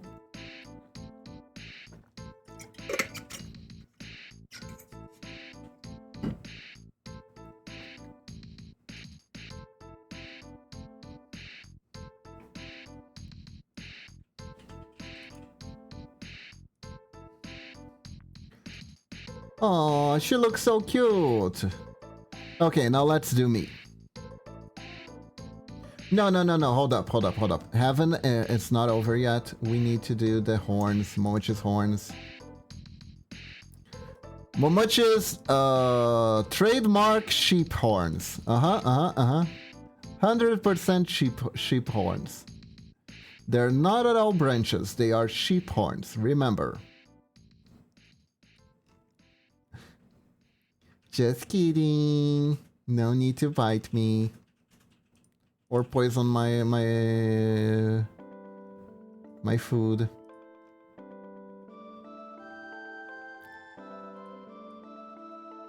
Here we go.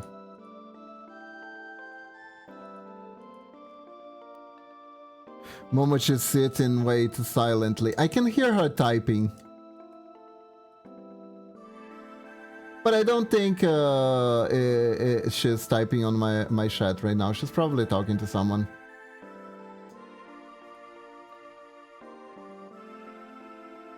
Go.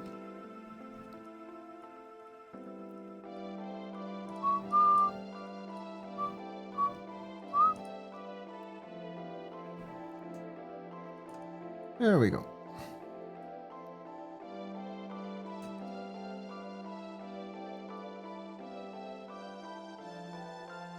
Nice, nice. There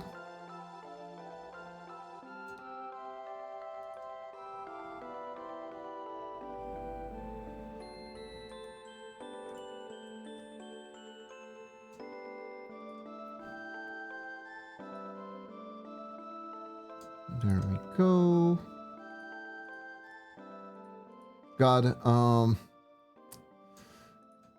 Secret of Mana, Legend of Mana, I love the Mana series. I still haven't played the new game that came out.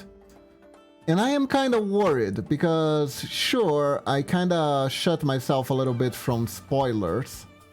But after it came out, I also haven't heard anything else about it. And that scares me.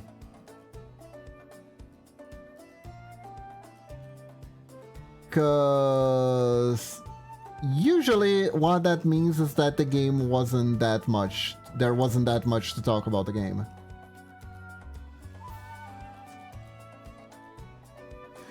And if the game is nothing to write home about at all, then that would make me a little bit sad. Because it's a game series that I wanted to be good. It was so iconic. It was so iconic. It used to be Final Fantasy's action RPG brother, you know? That's what the series used to be.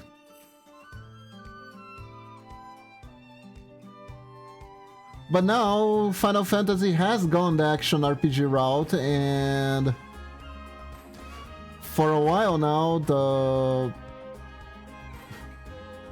this Mana series has been lacking an identity, so to speak. I guess it didn't have the notoriety that the Final Fantasy series had. So there was no reason to not step on the boundaries of what on preserving the uniqueness, right? One is for this style of gameplay and one is for this style of gameplay.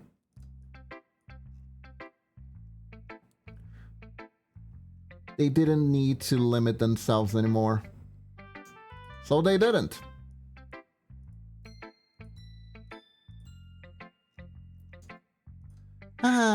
Just a relaxing music that there is absolutely nothing wrong with. Nope.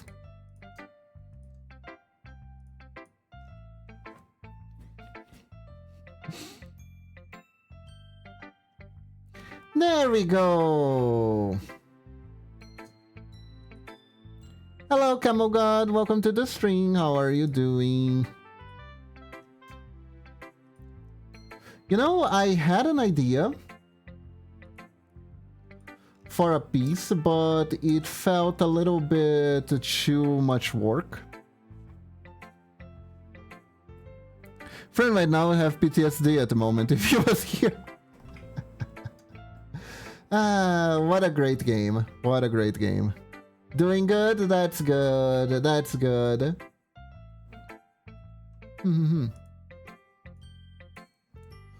I think this is too red. Needs to be pinker.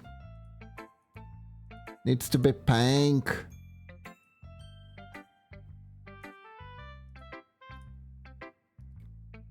It's not pink enough.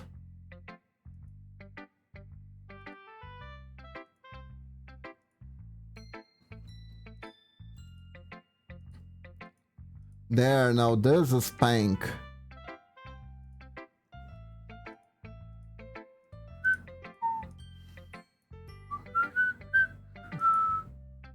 Doing good? That's good to hear.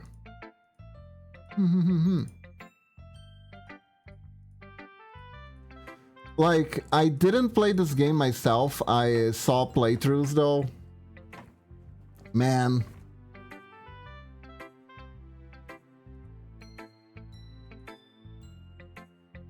The game does warn you. It does warn you that it's gonna get fucked up.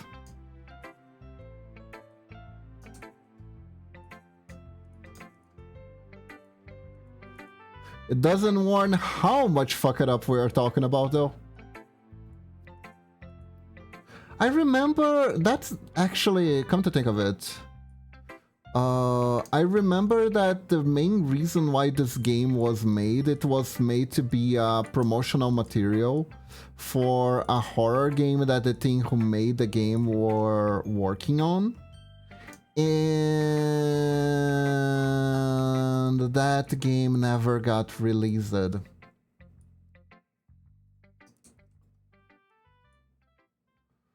It ended up being the brilliant worst marketing, the best worst marketing flop ever.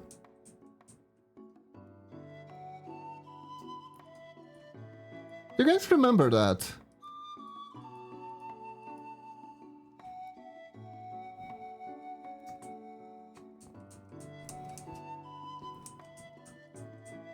That Doki Doki was meant to be an advertisement for a horror game that never came to be.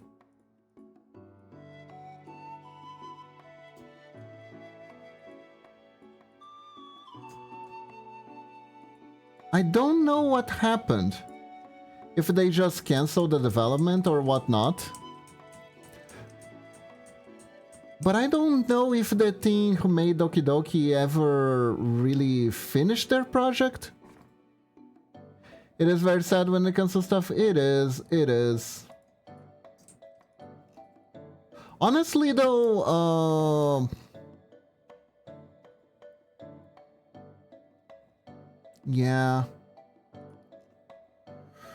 The thing is, I do think they did the plus version of the yeah, there was a plus version, true. The problem was the game was supposed to be a stepping stone into something greater. But I think people really liked that stepping stone and didn't want to step over it. You know what I mean?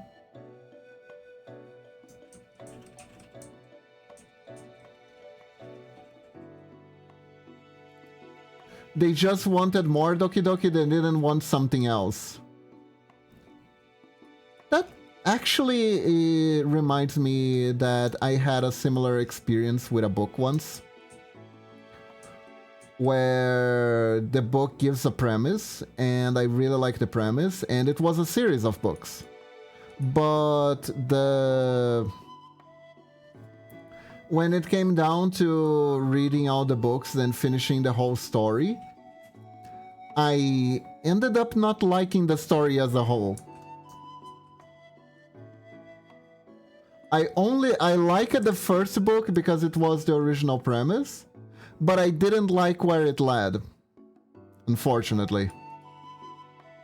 And the book I'm talking about is Mistborn.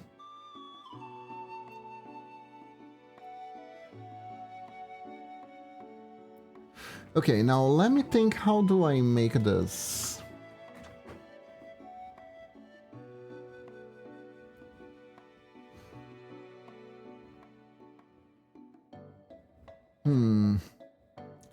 I want to put Kiba here, basically.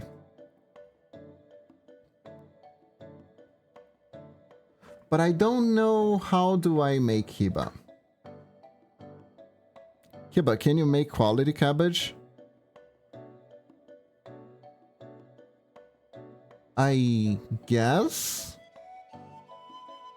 I can make pixel cabbage.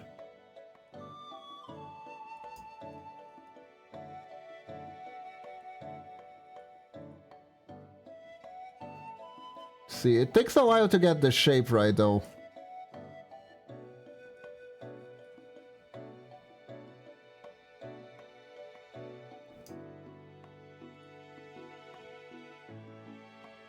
But would be something like this.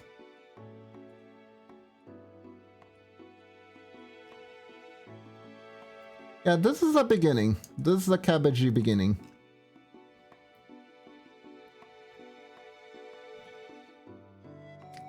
Anyways.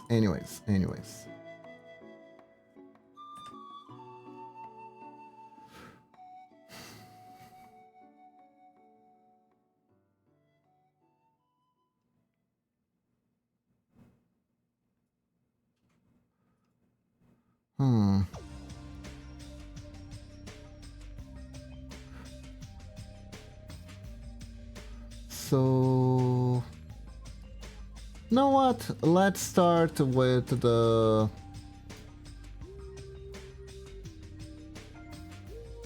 Let's start drawing the face, we can think about the rest. I'm making a joke about brighter than the dawning blue though. Eh? Brighter than dawning blue?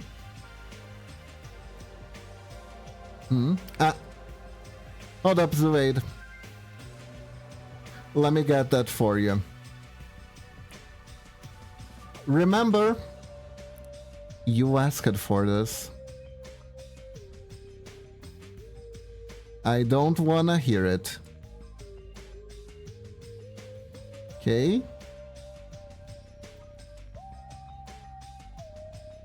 Let me get it. Fuck you, Kiba. There you go.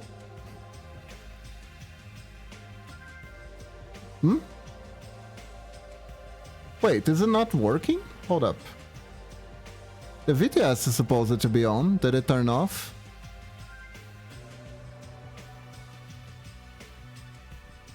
Where is it?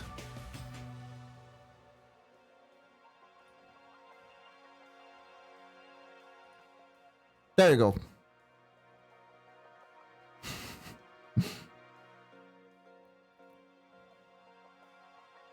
That's Chihuahua mode.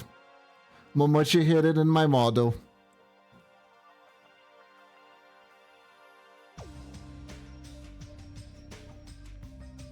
Enjoy.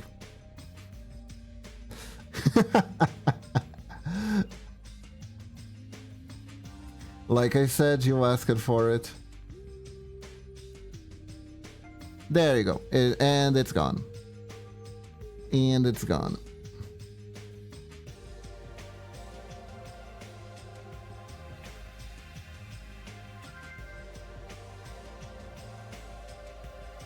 What you just save as your head in your sleep? Yep, pretty much. Pretty much.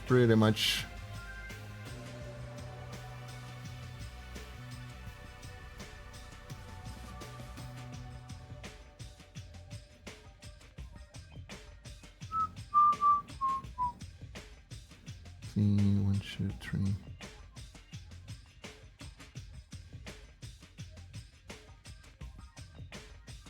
Don't worry about it, it's fine.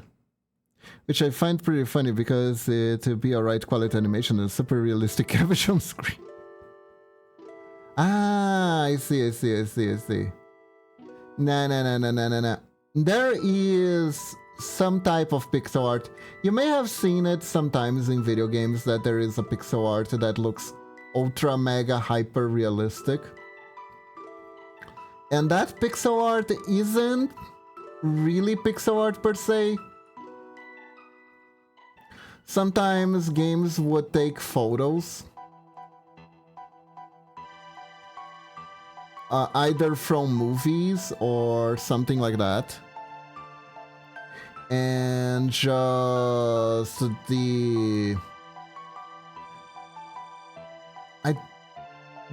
de-resolute it, I guess is the best way to put it. Essentially, they are like hyper compressed JPs that look like pixel art because they become overly pixelated.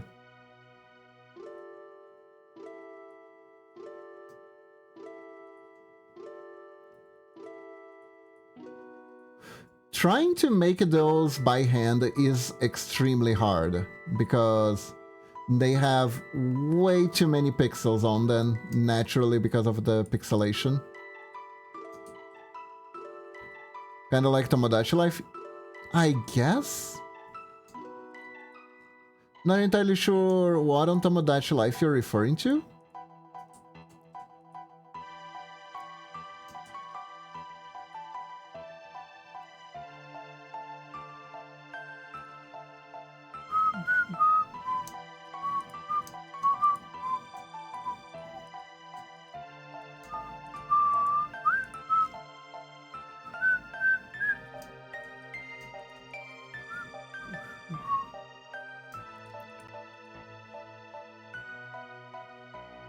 In Tomodachi, they took real images of food and they became pixelated. Ah, yeah. Then it's exactly that. Then I believe that's what that's exactly.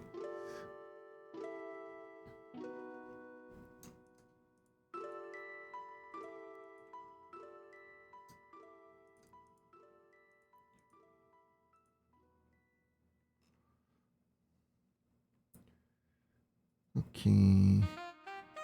1, 2, 3. 1, 2, 3, 4.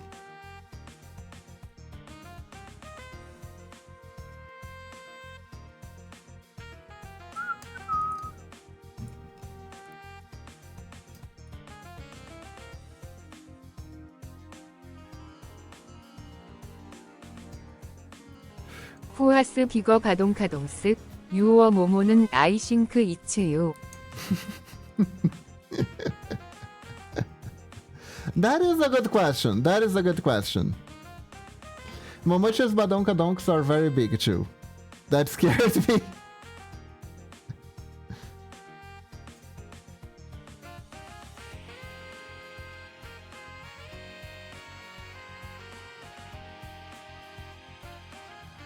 I'll be real, I might have been a bit too generous with this model though. Actually, it's a Brazilian accent.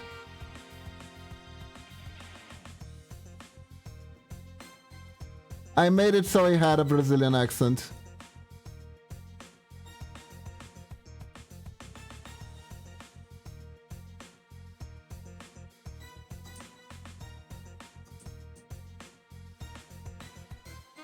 So it's you? No, it's not me. I think the name of the voice is Paulo or something.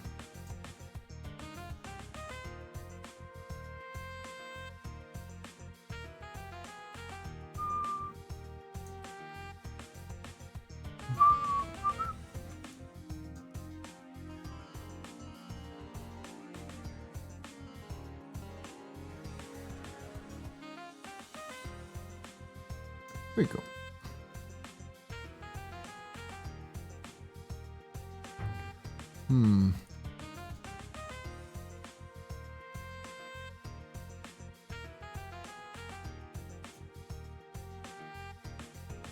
Since Momochi is driving, I could be making a scared face.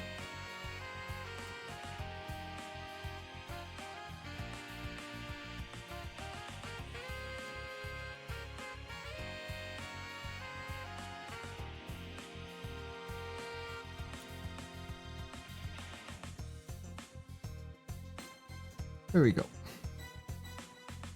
Here we go. Did you guys know that there is a database of all the How accents? can you tell the difference between dogs and trees? No, wait, that's right. This one, no. I didn't put a Portuguese accent. I put a Korean accent on this one.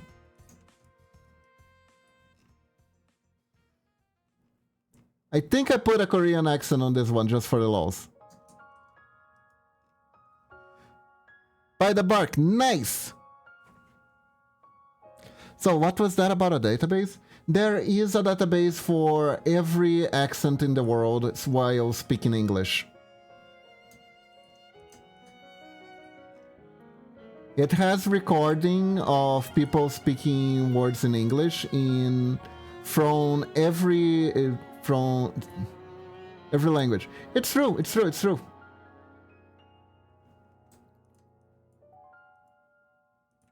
That was... And you wanna hear the wildest thing? This is a tool for people who work in the field of simultaneous translation.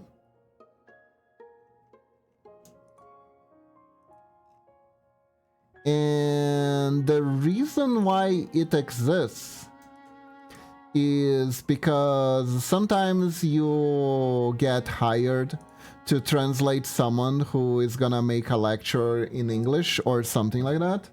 But the person comes like from, I don't know, the Philippines? And if they have a thick accent, it's gonna be really hard for the translator to actually translate anything. So, they made this database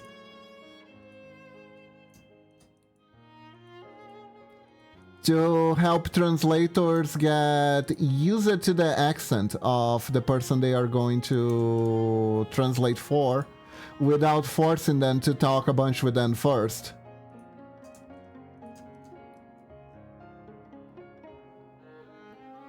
It's true, it's true.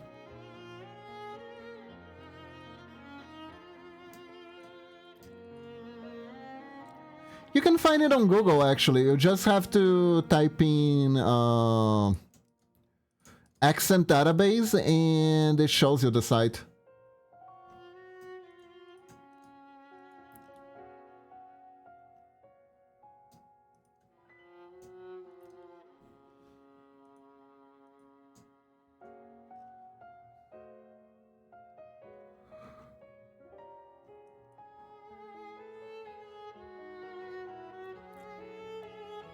Why is the second search accent database colon cancer?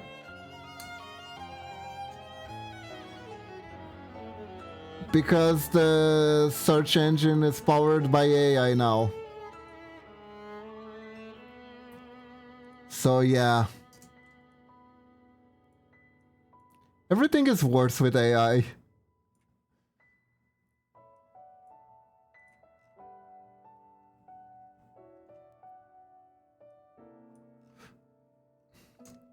AI stuff feels like how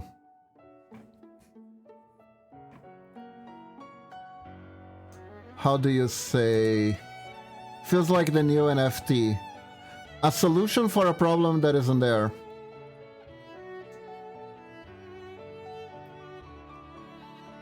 We have the technology. We just don't know what to do with it.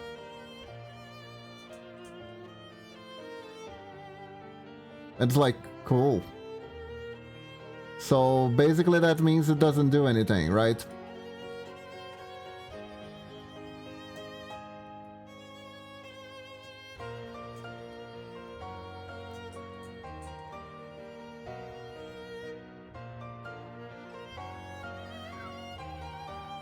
Wow. I don't know why, but this head is not working. Hello Medina, welcome to the stream. How are you doing? You haven't escaped at work? Good job. Welcome to the stream.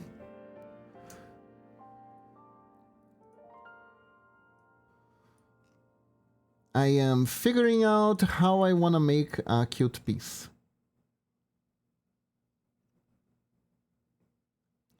Doing well, just some relaxing. Nice, nice.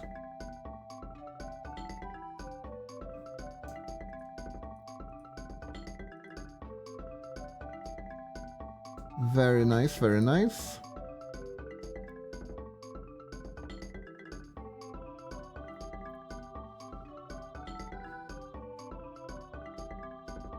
Man, I don't know exactly why. The eyes feel very off. Here, they felt good on Momochi's end, but not on this one.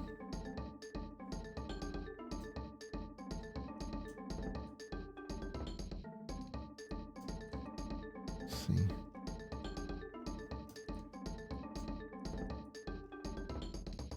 I think it's because at the end of the day, my eyes are a little bit different than Momochi's.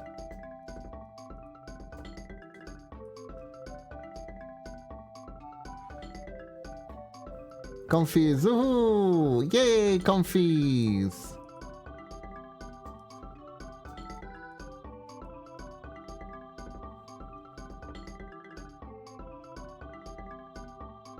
Oh, I found out the thing. That's the thing.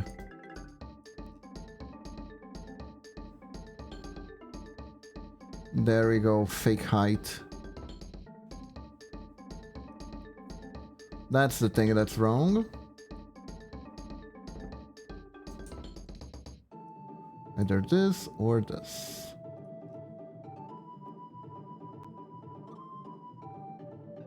Right. Should put this here. Quidditch time? Maybe. Man, Quidditch is such a bit of BS sport. I remember they made fun of it on Owl's House. And honestly, cannot refute. That game is utter bullshit.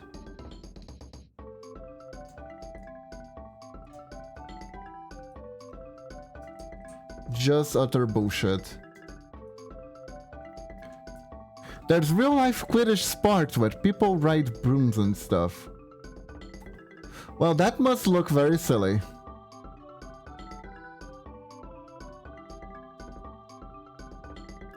Do they like ride and like they're playing horsey with a broom? Cause that's what I'm imagining.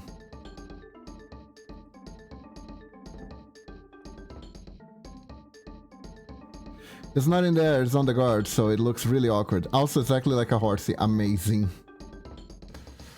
Amazing.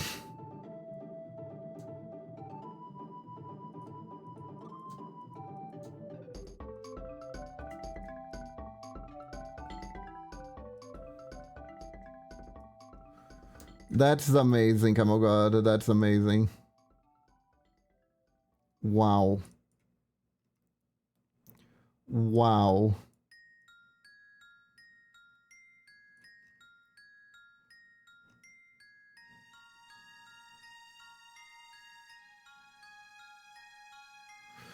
That reminds me of that one headline where there was an actual, supposedly there was an actual Wizards Association that cursed at the Harry Potter series for not displaying how to properly ride brooms, which is to the head of the broom forward instead of backwards.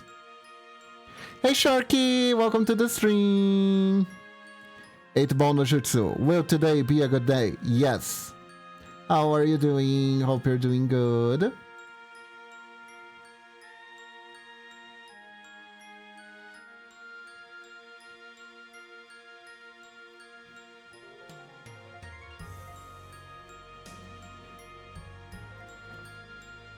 Somehow then the broom guys got them. Took a while, but yes.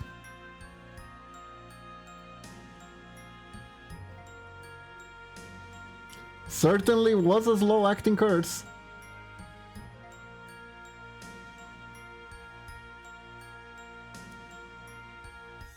Did you see the Funny Mia? The Funny Mia? I don't think I did. Is it where? Is it on X or Blue Sky? Fucking spup. Eh. Gotta see it later.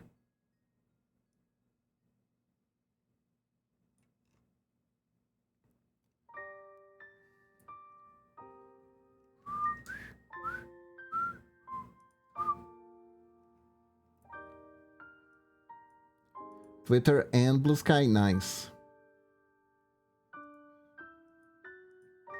Everyone is sorta half ready to migrate to Blue Sky for good.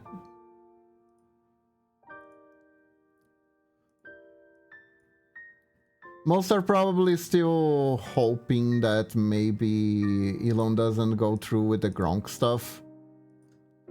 But Elon is gonna go through with the Gronk stuff.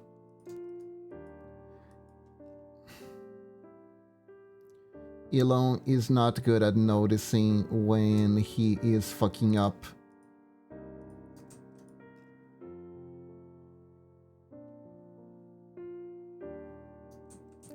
Twitter's so bad, so it makes sense, yes.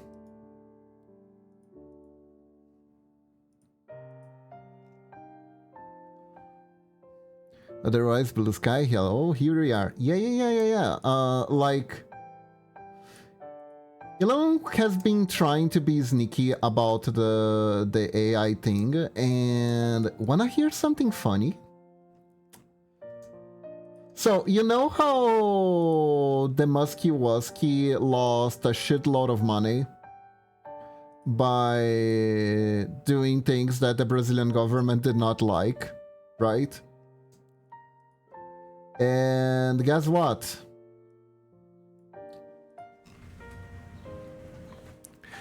Here in Brazil, I am convinced that he already used Pulse and Pix to train AI without consent. I'm pretty sure too, but it's like, if he gets caught doing it, he gets in trouble, so he decided to officialize. To make it official.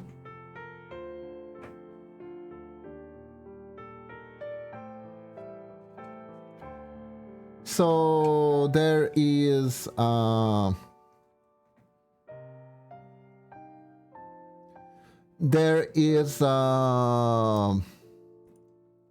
government what do you call it? Governments, let's call it a section since I can't figure out the true word here in Brazil that is working on analyzing ethical use of AI, and they are very interested in Mr. Musk's decision to say that he has the right to train AI with anything that gets posted on his platform. So we might see a take two of that whole banning Twitter from Brazil again. The vote interference, on the other hand, could do stuff.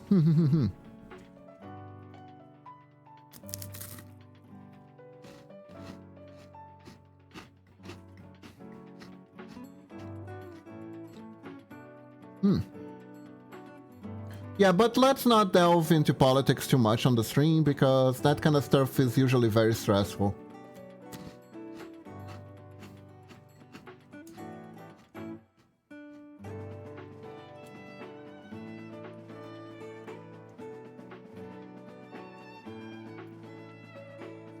What I'm saying is, I think governments around the world are starting to wisen up to this whole AI stuff. Especially with all the fraud potential that they have.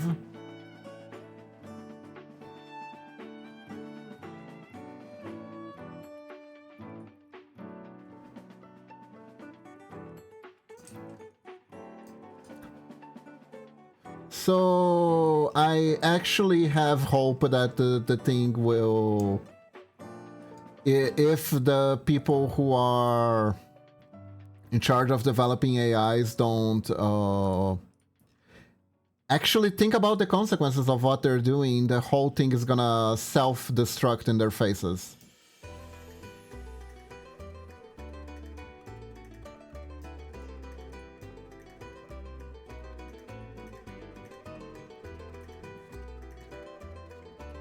Oh yeah, right, sorry, Kiba. It's alright. Yeah, has done a lot of very legal stuff depending on who wins, he will go to prison.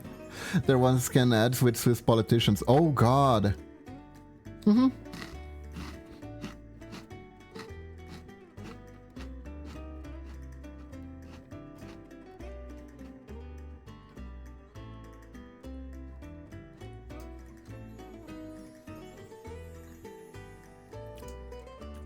Well, Camogod, I suppose he at least picked the design of the robots that weren't trying to destroy everyone.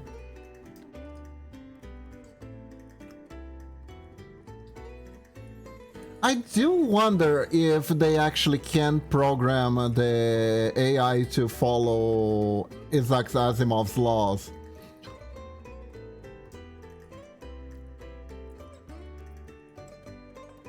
And if people are actively trying to use Isaac Asimov's laws when programming robots.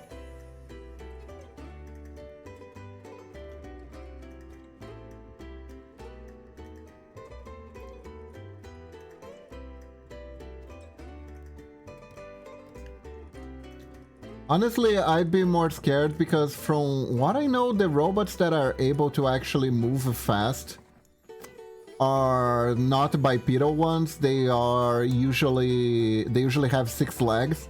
So technically one of those running towards you is like a giant spider. They're not even real robots but controlled by people. Yep. Oh, that makes sense, doesn't it? Hmm.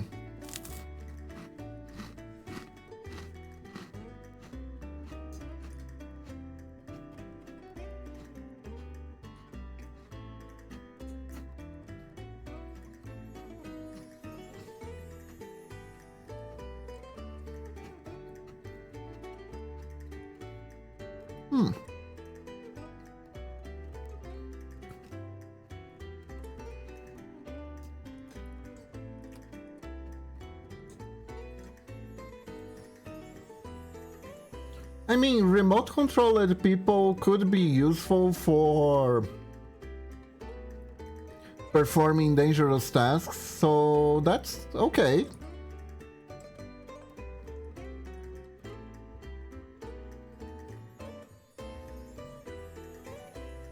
That might actually be useful.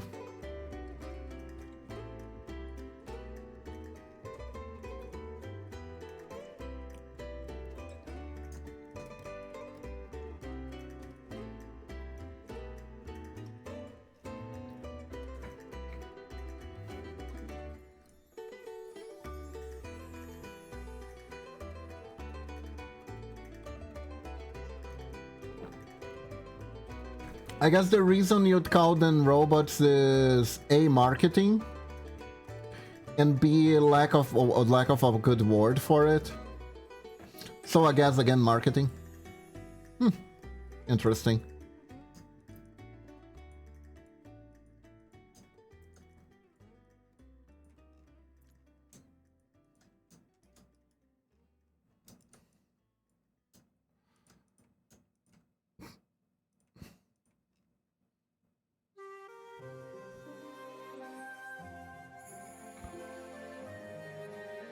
Why can't Kiba be the richest person in the world? Why Elon?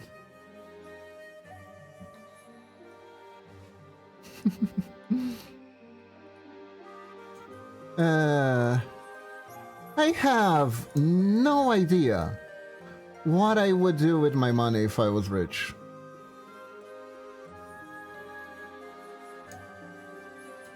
Because, like, if you give me some money, then it's like, okay, first things first, Let's make sure where we can live in good conditions, etc., etc. See if my family's taken care of, see if I'm taken care of. Maybe charity work here and there, obviously.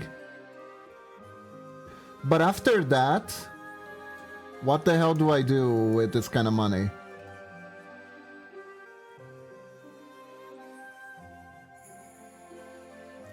Because I definitely wouldn't use it to, like, go visit the deepest depths of the ocean and risk getting turned into a tuna can, you know?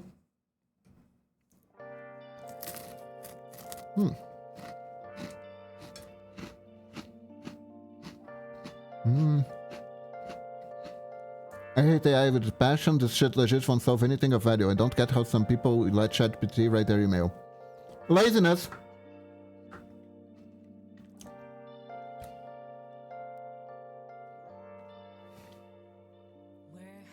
Give everyone on Earth $3. Wow, amazing. If I rich, I buy some property near a forest with a garden and good internet. Same for my family. Also lots of books. Then do a Bill Gates probably. Silly ideas. That one local thing where kids that can't get funny. Lol, I do it for the kids. People will love me. Nice. I wanna buy lots of lands and farm animals. That would be nice. Everyone got free money. It would lower the value of money. Unfortunately, that's how economy works. And it sucks. It just sucks.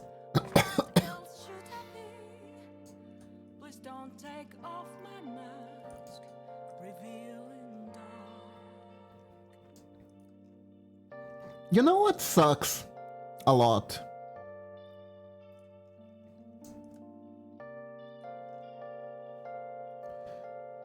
You know how, like, here in Brazil wasn't what happened, right? But in the US at least, there was like the economy boom, and you had the boomers that could buy houses at extremely affordable prices, and now we don't, etc. You know where they got that extra money? All that extra money. A lot of that extra money came from women entering the market, the workplace.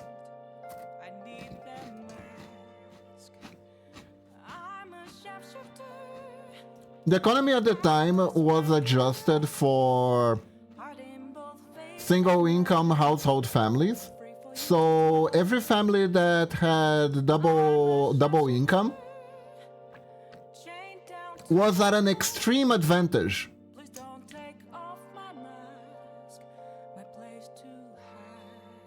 Like a huge advantage, even with the disparity on women's salaries, right?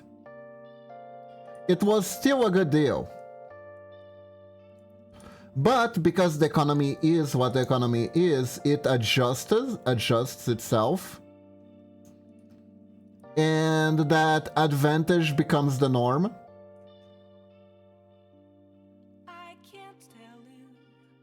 I don't trust that, mainly because the rich got more money since the 80s and money still lost value. See,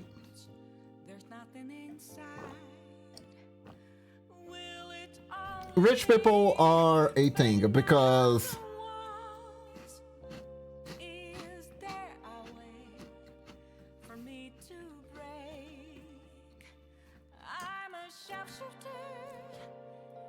the average price of things tend to be regulated around the amount of money available.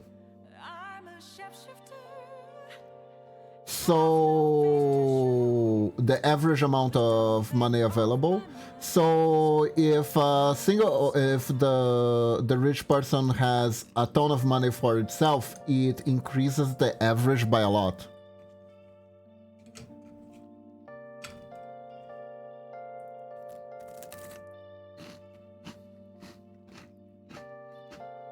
Even when they pay taxes, that also happens. Just because by the sheer force of concentrating income.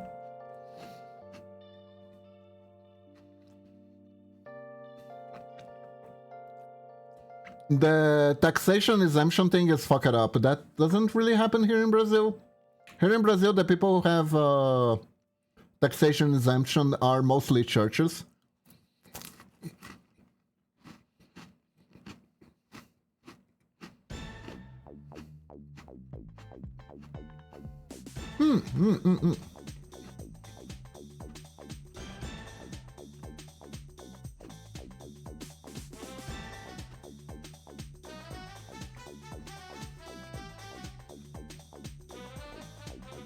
Oi.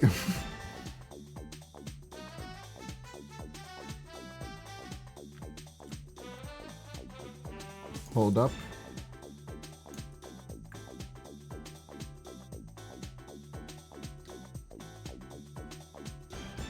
The mannequin Hiba.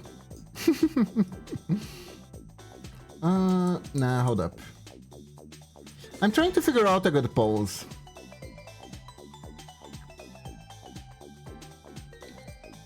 You know what? I think I might just make the same pose as Momochi.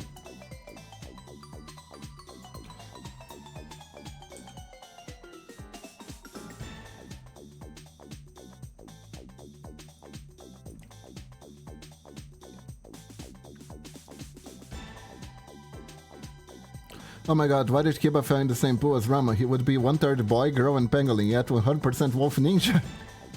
Hey.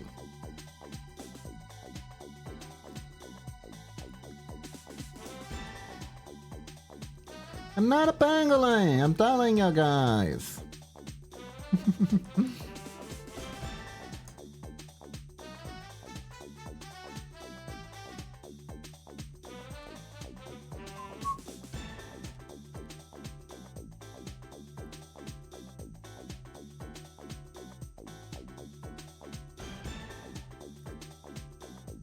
It's okay, no worries.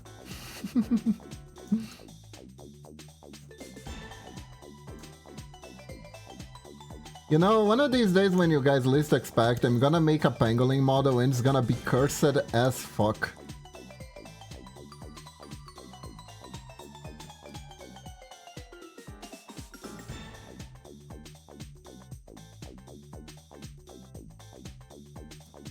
Then you're gonna say you're a wolf? Yup.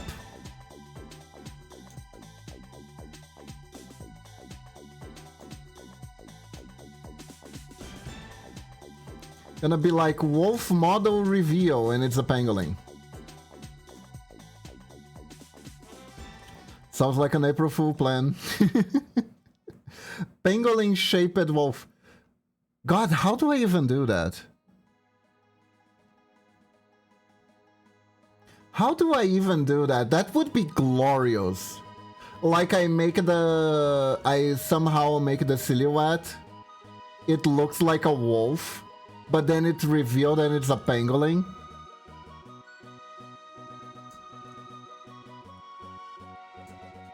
How do I go about doing that? That would be glorious.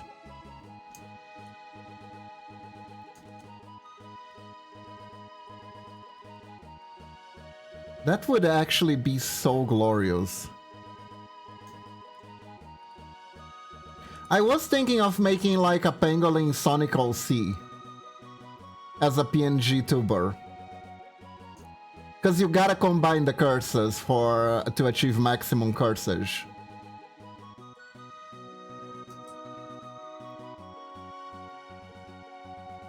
Cause like if you stop to think about it, right? A pangolin is a great race for a Sonical C. Exactly, there isn't a pangolin Sonic character. The max you get is Mighty the Armadillo. But like, who fucking cares about Mighty the Armadillo?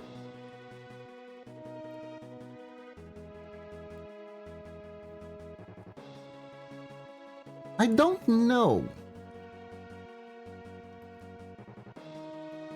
Guys, do you all love the most amazing Sonic character ever, Mighty the Armadillo?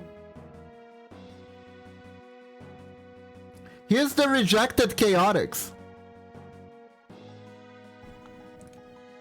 He's technically part of the Chaotix team, but whenever the Chaotix appear in new games, he's not there at all. People are like love Espio, people love the crocodile and Charmy the fucking bee, but no Mighty the fucking armadillo. Sonic Mania does? Oh my god, there is a place. Did you know that I actually saw Mighty the Armadillo merchandise the other day? This was a while back. I was walking in that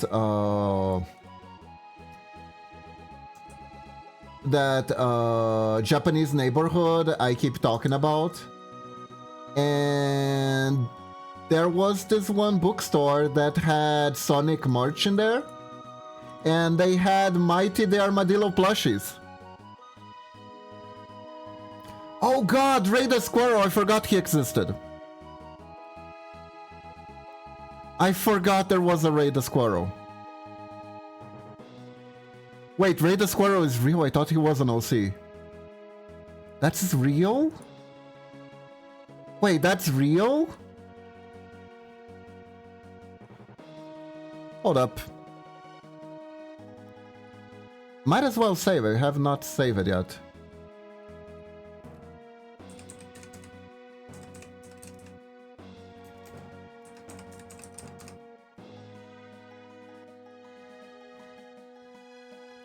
Hold up. Let me check.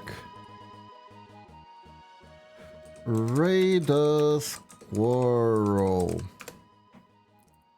Oh my god, it's yellow as fuck. My god. It's real. The legends are true. Ray the Squirrel exists. That is wild. Bing I know of. Bing was from the fighting game. I actually really wanted to play that fighting game. Well, sorry. I actually really wanted to play that fighting game. Never found it. Never was able to find it though.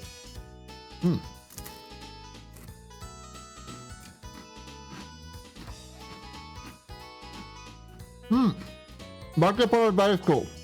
Bark the Polar Bear is actually pretty cool.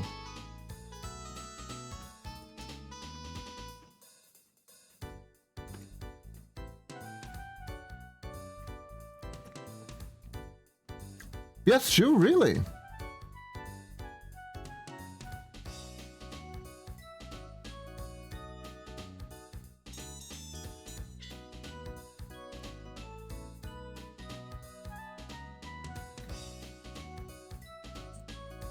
GameCube was cool beside the memory slots. Those things annoyed me.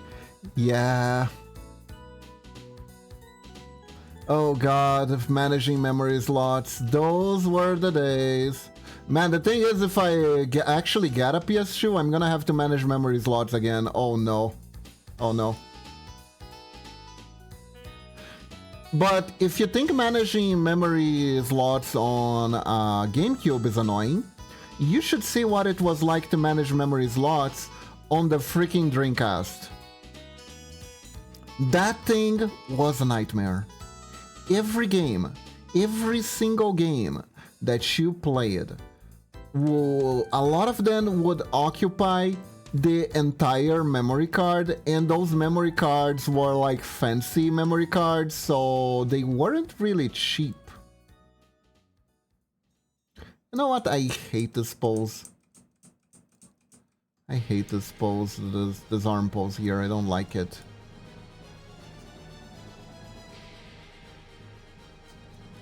You know what? I think I'll figure something out after we're done with drawing the Clotus.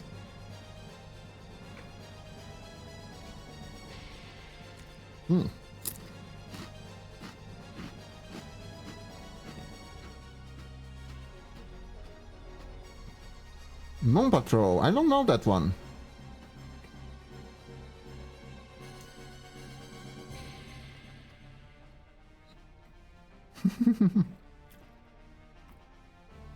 Thank you, Medina.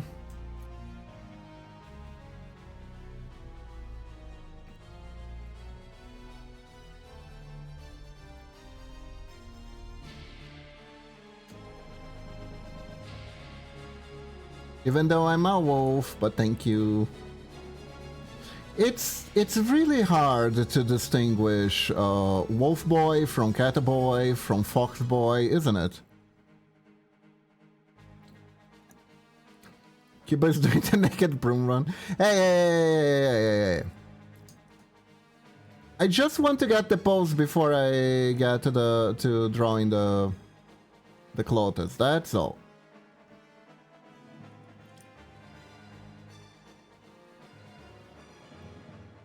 Nah, don't worry about it. This is just something that has been stuck in my head ever since the beginning. Because I remember when I was starting out as a wolf boy, I saw a tweet on Silverveil's Twitter, right? And she was like, guys, I'm a wolf, I'm not a fox, right? And the very same day that I saw that post, Norax appeared in my chat for the first time, thinking I was a fox. That's kind of how the whole pangolin stuff started, actually.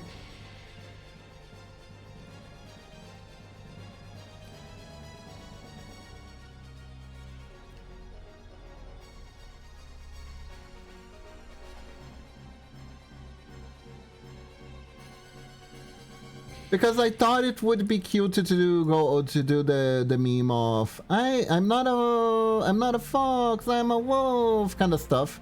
But then he thought I was being serious, then I had to explain, and then the thing ended up becoming the pangolin thing.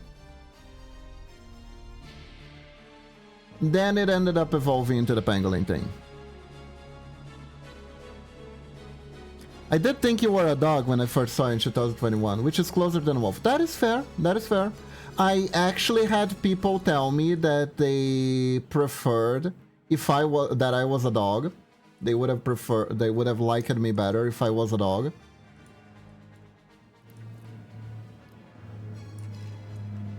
Which, to each their own tastes, of course.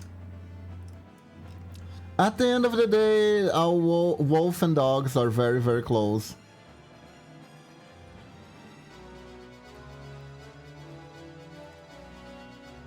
And I can't really complain.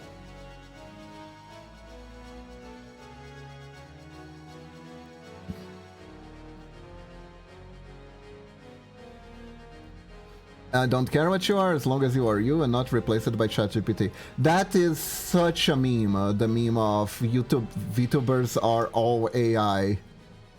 Are AI generated. That is such a meme. Did you know that there are people who think that? There are people who think that people who watch VTubers are watching AI generated content. Sorry.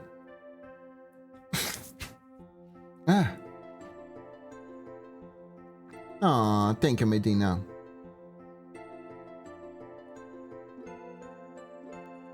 And honestly, part of me understands where the confusion comes from. Because there are so many AI programs ripping off VTubers, right? Because like the guy literally just picks out anime pics of cute girls or boys to be the face of their AI, their chatbot AI. And there is a bunch who use Silverveil art and Iron Mouse art. And if people see those without understanding the context that they've been stolen, and then they see the actual string, they might think, they will be led to think that the string is AI. Yeah, this lag here does not work at all.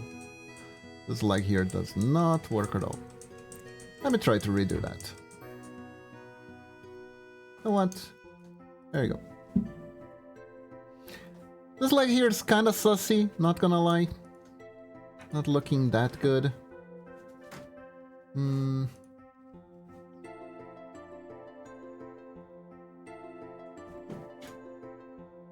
Something is wrong with Iron Mouse, right? That came out very wrong. That did. Alright, Camel God, better explain. Do you mean that... I can see why people are liking you, Kiba. What do you mean, Dylan?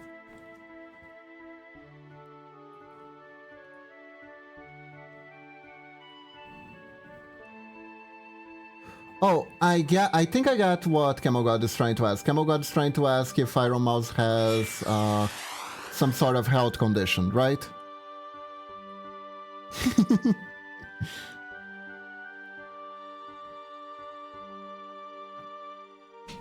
Hello, Norex.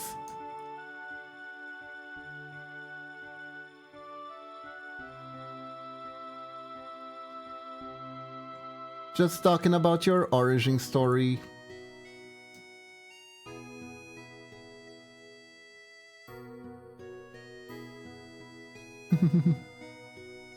I just dig the vibes, pixel art, and Scuff stream.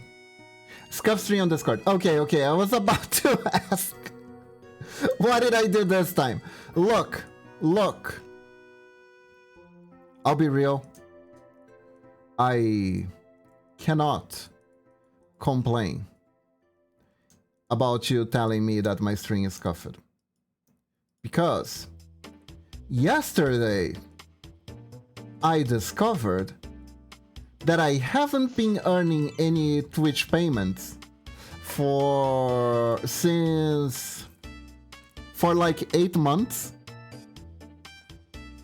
because they changed the payment type and I needed to confirm that, and I didn't know. So there was a bunch of money just stacked waiting for me to update my payment information. But I got it all. But it's all working. I didn't lose anything. It's fine. But like, damn, I was literally working for free. I'm an idiot.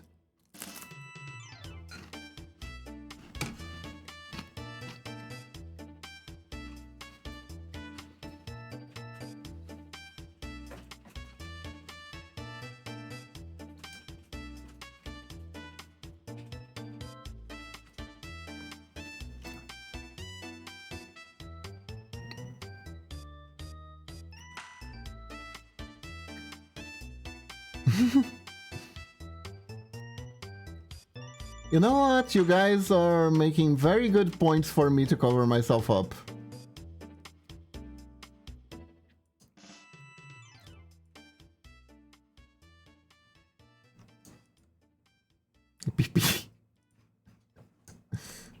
It's just a leg.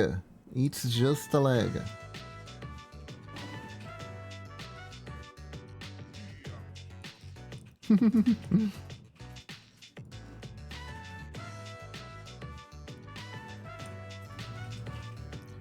Honestly, it was almost a good thing that I did that, because we're going to move out of our office into a new one soon.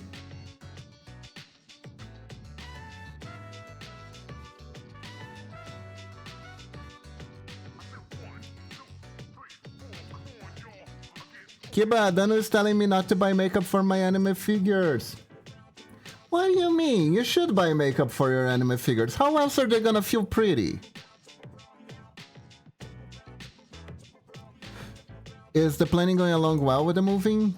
Yeah. It's going fine. It's going fine. Our main concern is moving the air conditioner. Once we move the air conditioner, we're gonna have to move from our main office, because honestly, it's Brazil. The pieces will just overheat if you don't have air conditioning, you know?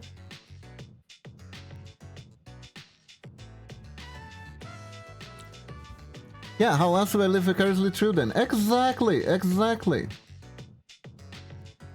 How will you live out your dreams of being a pretty anime girl?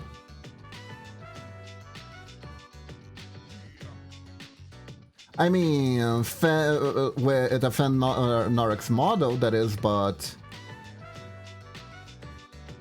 I don't have air conditioning and I live in the attic. Yeah, but you live in Europe.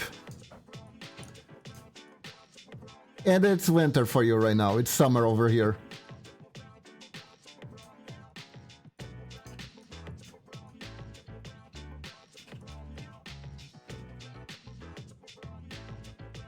It's always summer here. That is true, Momochi. That is absolutely true.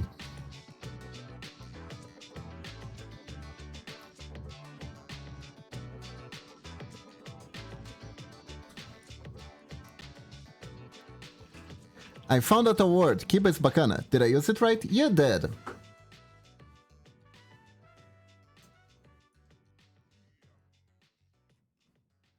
If you wanted to say I'm cool, you did. If you wanted to say literally anything bad about me, then you didn't. Because it's a positive word.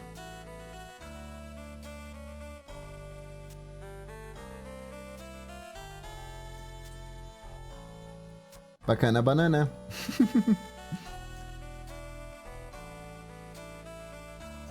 Did you know that banana can be an insult here in Brazil?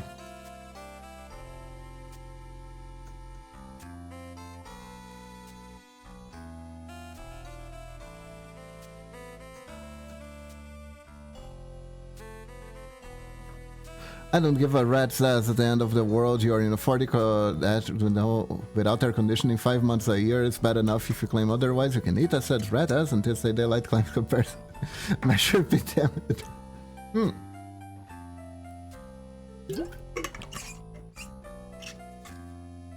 Your misery does not solidify ours, but I am saying, however, my country has access to air conditioning and I will make full use of it.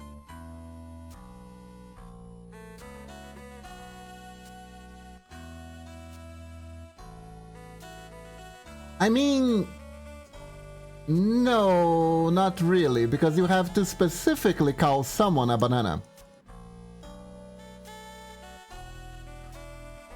God, this lag is not coming out the way I want it to. I think I can fix it though.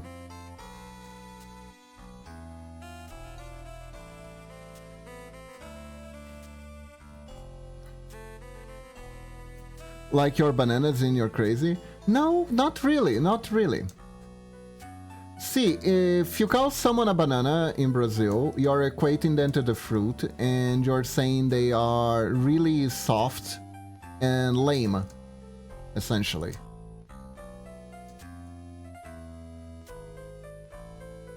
Like someone who is slow and weak-willed.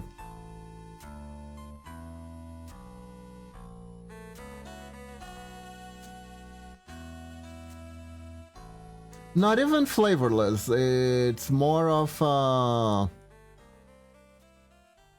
dumb and weak-willed person.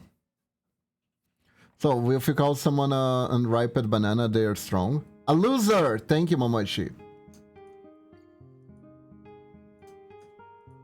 If you're calling someone a banana, you're essentially calling them a loser here in Brazil.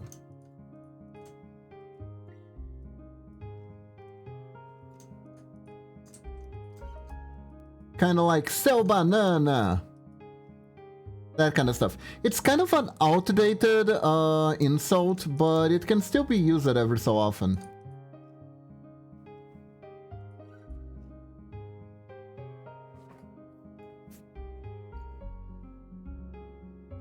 Ah, that is interesting, isn't it?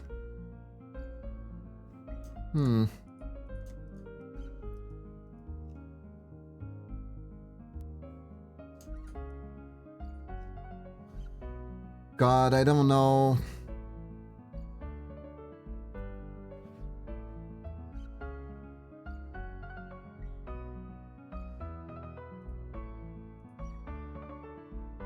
I feel like I am this close to make this work, but...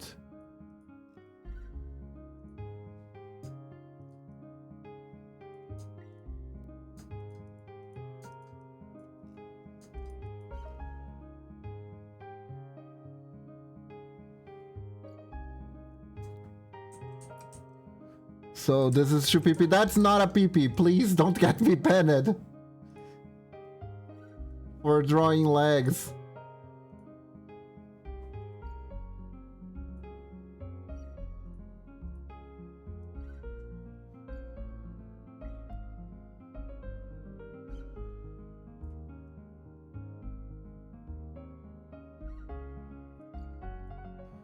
Leg-shaped PP. No! Man, that's one wild fetish right there.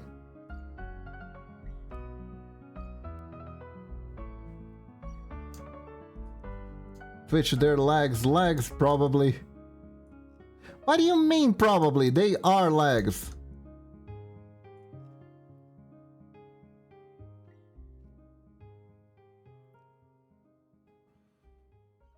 Oh, I know what's wrong.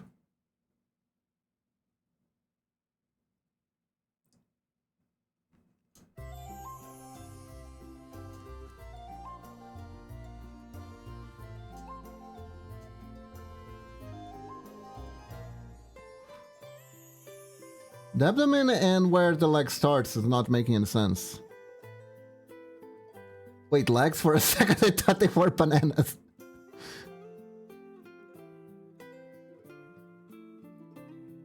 We've gone full circle. Ladies and gentlemen, we've gone full circle.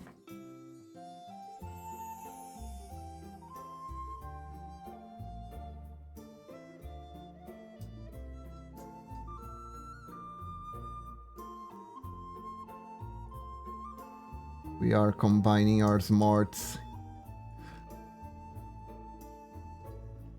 For Mr. Chief.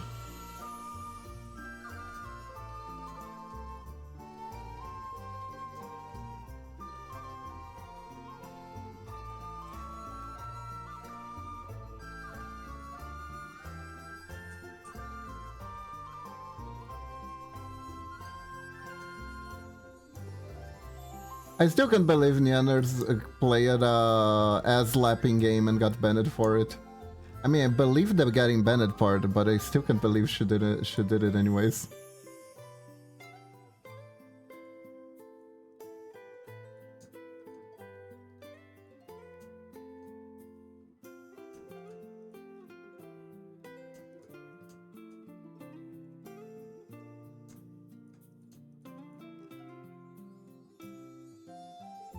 I can.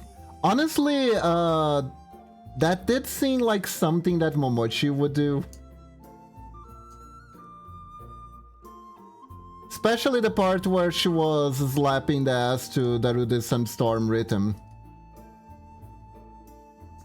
That felt very much like a Momochi thing.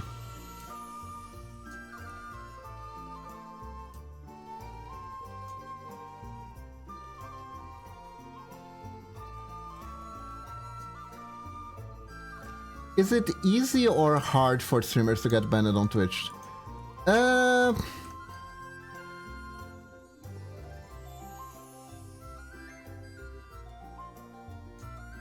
Talking about Twitch bans is probably not smart right now. Too much controversy? Alright.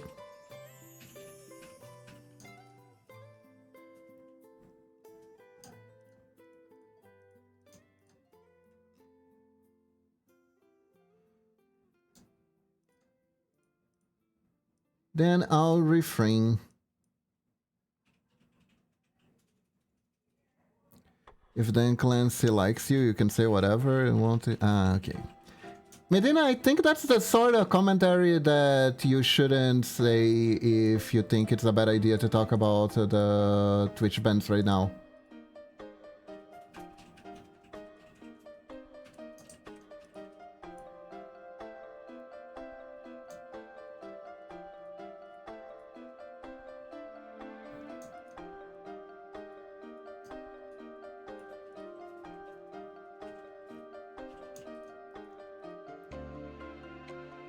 Like, they have the guidelines, and my understanding is that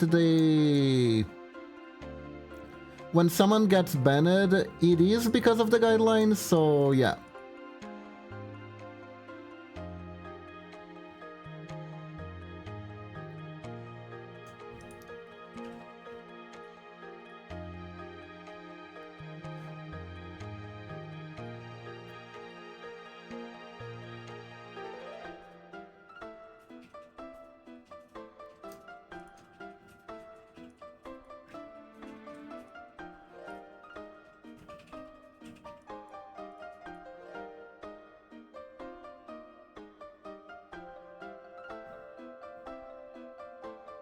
Peanuts are Christmas time food. Really? Peanuts? I didn't know peanuts were Christmas food. There we go. There we go. Now it's fine. Now it's fine.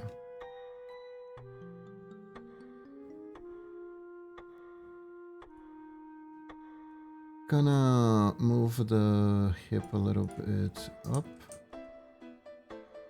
Cool. There we go.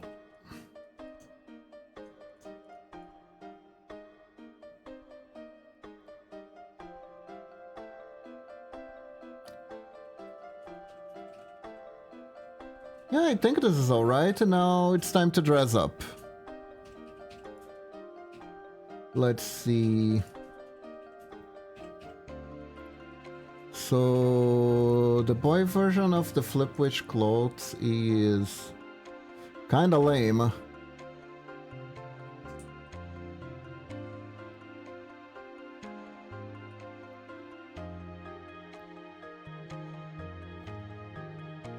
Let's see. But this becomes better if we make it important. So it's kind of like a t-shirt with a star on it.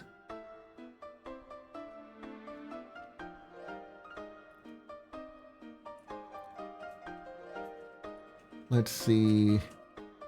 Kind of like a baggy wizard t-shirt thing going on.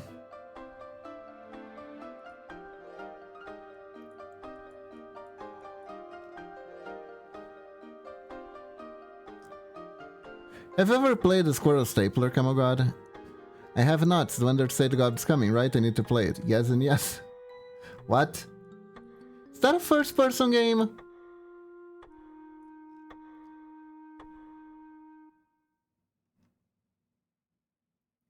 Also, did you guys know that Twitch sometimes recommends games for me to play?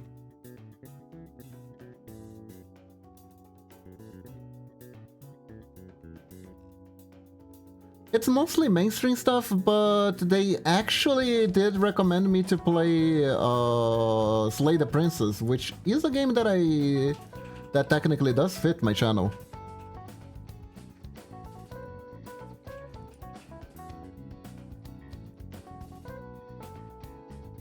Although I'll be real, it does look like a Felvoir pick kind of game.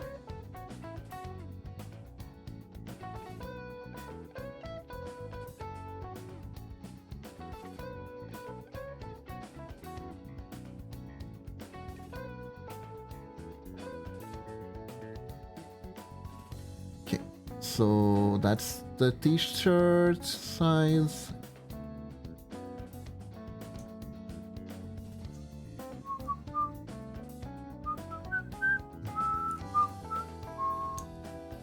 This is a very baggy shirt.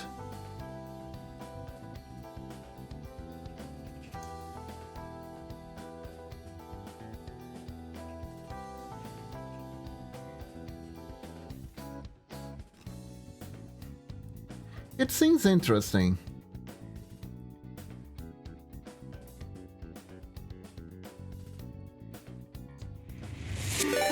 Kaishan, thank you for the sub, 14 months. Thank you, thank you.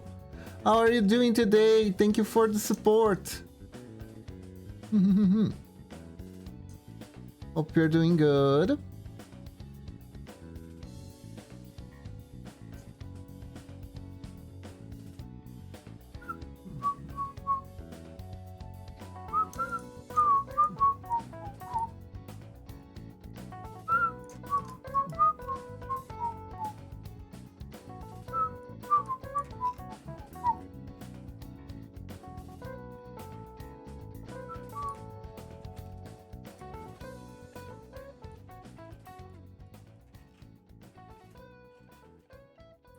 There we go.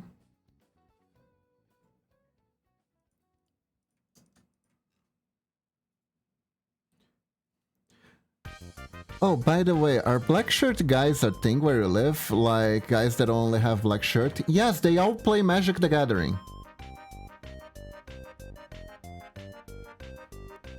They all play Magic the Gathering.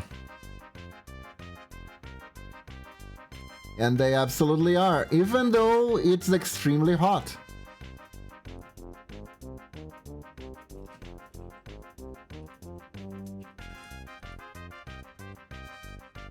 A lot of them are partially responsible for the smell in card shops.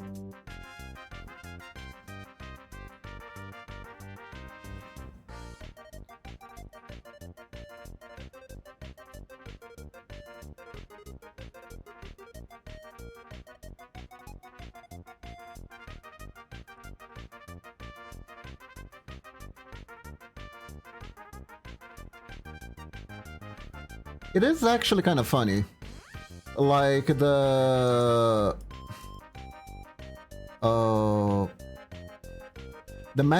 average Magic the Gathering player starter pack is a black shirt that's usually some metal band. And a lot of disposable income to play the games, because the decks are not cheap. My local card game store is going through some troubles because they are having a lot of difficulty keep people playing games. They recently started introducing tournaments where using proxies is okay for a lot of their card games, because people just can't afford to build an entire deck properly anymore.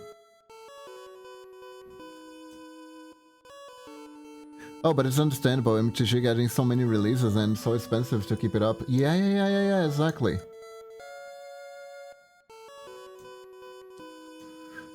In trying to hunt the whales, they're hunting whales at the expense of the rest of the player base, essentially.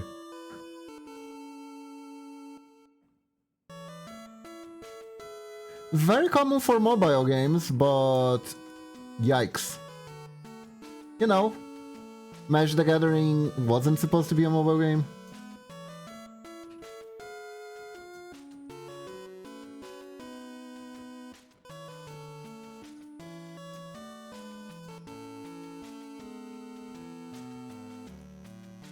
And it's an issue. Like, even if I don't really play card games IRL anymore, I still like the idea of them existing and being healthy in case I ever feel like coming back, you know?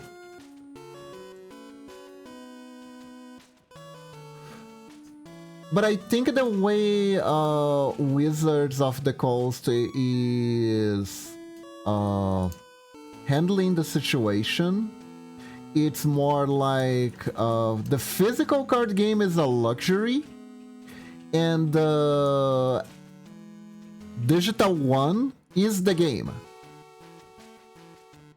Having physical cards is being considered a luxury, and it's okay if you can't afford to play with the physical card game.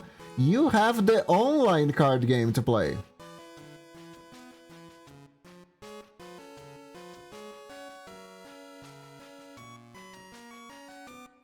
Yeah, I know. Gotta go now, Kiba. Much love. Hope everyone has a nice stream and good luck with artists. Thank you, Camel God.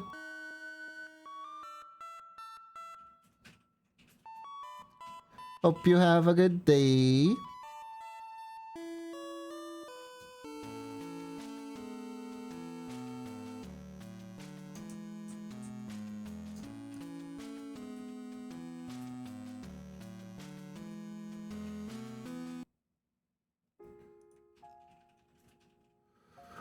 Like, I knew this was going to happen with Magic the Gathering sooner or later, the moment that they changed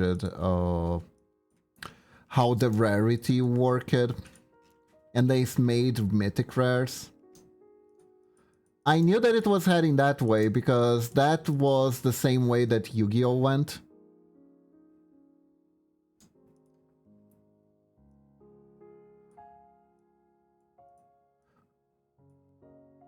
Like, Vanguard did this too. Where basically you have to buy multiple boxes to get the decks you want. Because there are plenty of cards that come once per box. Like, without a secondary market, it's unreasonable to build anything already, right? If I'm not mistaken, there's only one mythic. There's like 1 or 2 mythics per box. Is that correct? Correct me if I'm wrong, please, chat. I actually want the correct numbers. But that is essentially, and you have like several mythics per collection. That's usually how these go. So essentially, you have a bunch of you have the highest rarity card that comes in a very limited number per boxes, right? And it creates like a minimum price cap on the decks.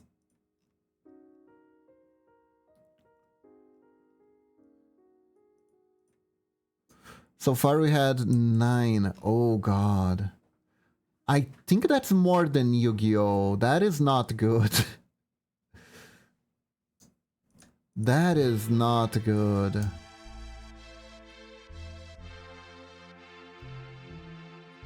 And I get their logic. Their logic is the more product we release, the more product we'll sell.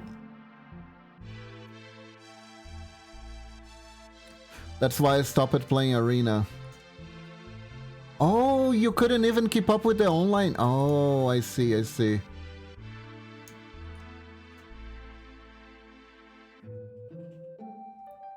Yeah. It used to be the case that just came 200 or 300 every month for digital cards. Physical ones are at least nice to have. That is true. But the physical ones, you spend a whole lot more than 200, 300, right? But oh god, I remember the originally you'd have like 4 collections per round format in standard, available in standard usually. Now 8? Really? Arena is predatory? How so?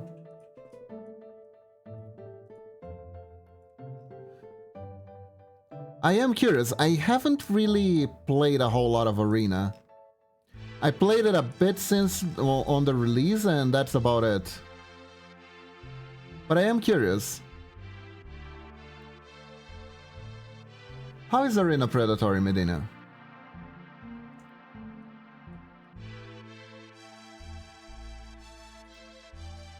Or at least what made you feel like it was predatory?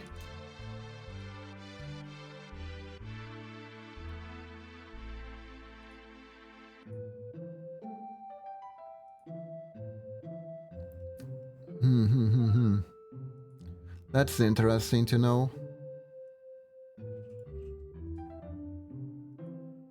Cause like, I feel that card games they all have like a... Well, literally anything can be considered predatory, right? Because it is trying to to make you spend money.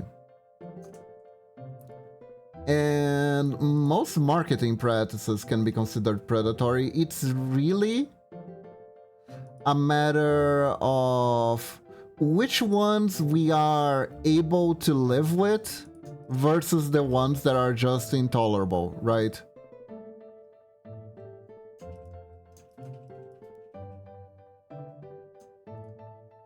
when push comes to shove.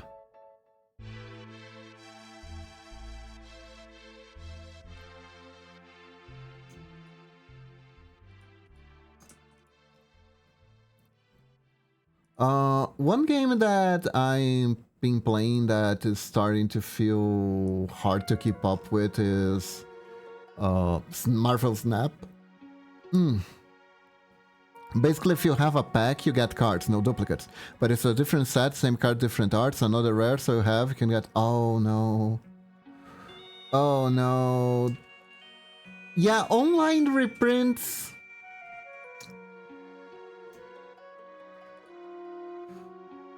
Yeah, it's one of those things, right? It's like the technically, you got a different art, and but if you're and it has value for people who like to collect and show off how they have, I don't know, Jesus Durez on their collection, right?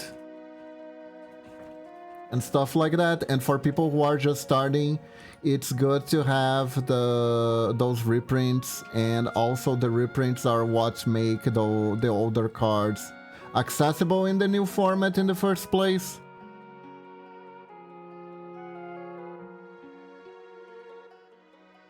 But yeah, I can definitely see that being an issue.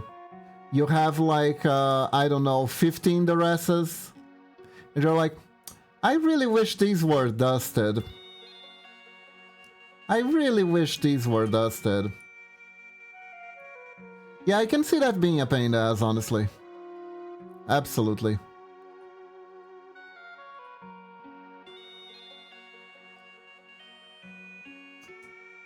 That's annoying.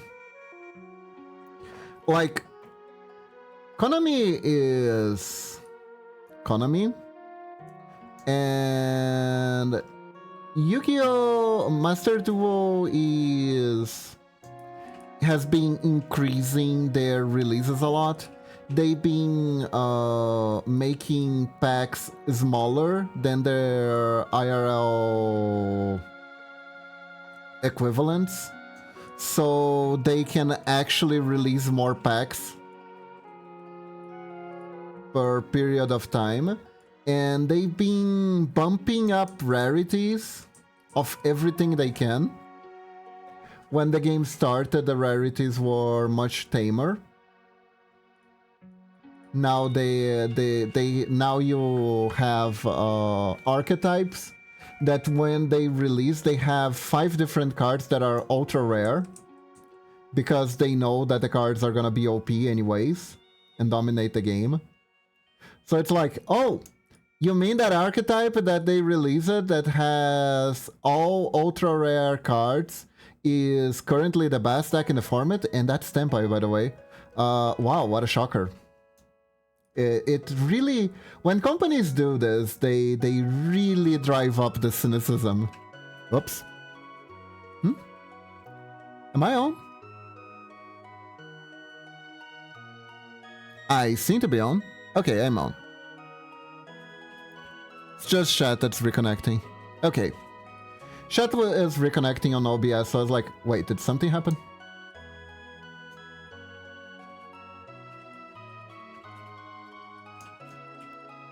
Like, I think Yu-Gi-Oh! Players are like the most cynic player base in all card games because of how Konami is.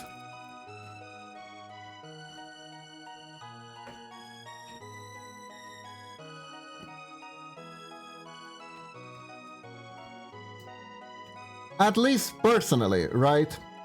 I've given up entirely on the ban list doing anything other than promoting new cards, right? Because we don't have an official format, so to say, like standard. We don't have a standard, we don't have rotation, we have the ban list for that instead. So the formats are pretty much the ban lists, and the ban list exists to shake up and make you play different things.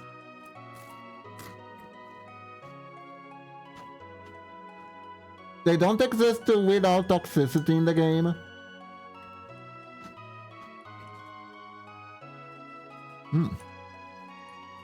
They don't exist to deliver divine justice upon meta decks.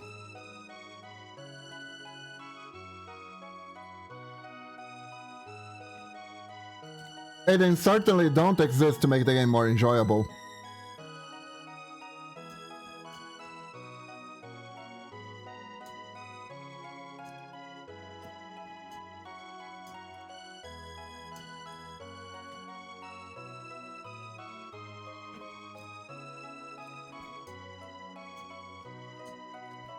I think the Yu-Gi-Oh! Has been a zero-sum fun game for a while now.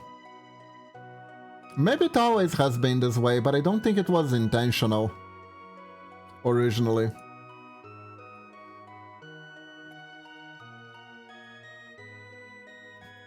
The original Yu-Gi-Oh! Card game design was very much throwing shit on the wall and see what sticks. Very experimental. No fucking clue on what to do or how to balance the card game. Which is also a testament to the sheer power, right? The raw power that the anime had. The anime was so powerful that it kept people playing a game that originally started with art so terrible. Like, so terrible. Honestly, I didn't remember how bad the art of some cards were. Have you guys looked at Magician of Fate recently? A staple card that every deck ran. Magician of Fate. She looks ridiculous. Here. You know what? I'll show it to you guys. Hold up. Magician of Fate.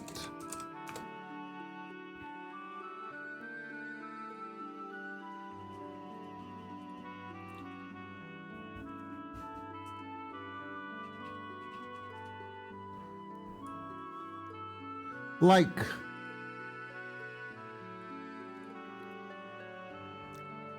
What have I found on Google? What have you found on Google? Like, look at the sheer lack of interest in whatever the hell is happening. She has no life in these eyes. She wants nothing. She wants the sweet release of that so she can give you a spell card from the graveyard. She looks so...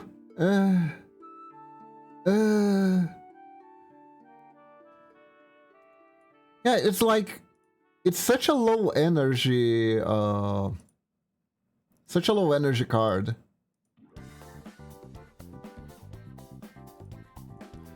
But regardless, we loved it. We loved it.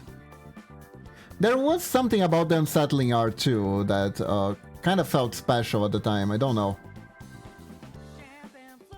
I guess because Pokemon was so colorful. The Magician of Fate's meh face kinda inspired something, I don't know. I have no clue.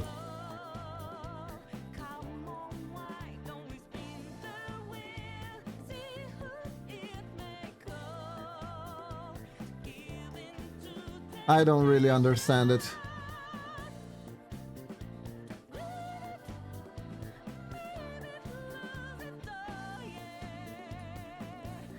And unfortunately, it is an old card and will probably never get redrawn ever to look cuter. Like, the cards nowadays, they look gorgeous compared to this, you know?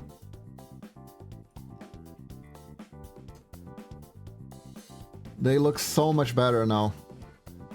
Although the best anime art card game that I played was Card 5 Vanguard. It had really, really pretty art.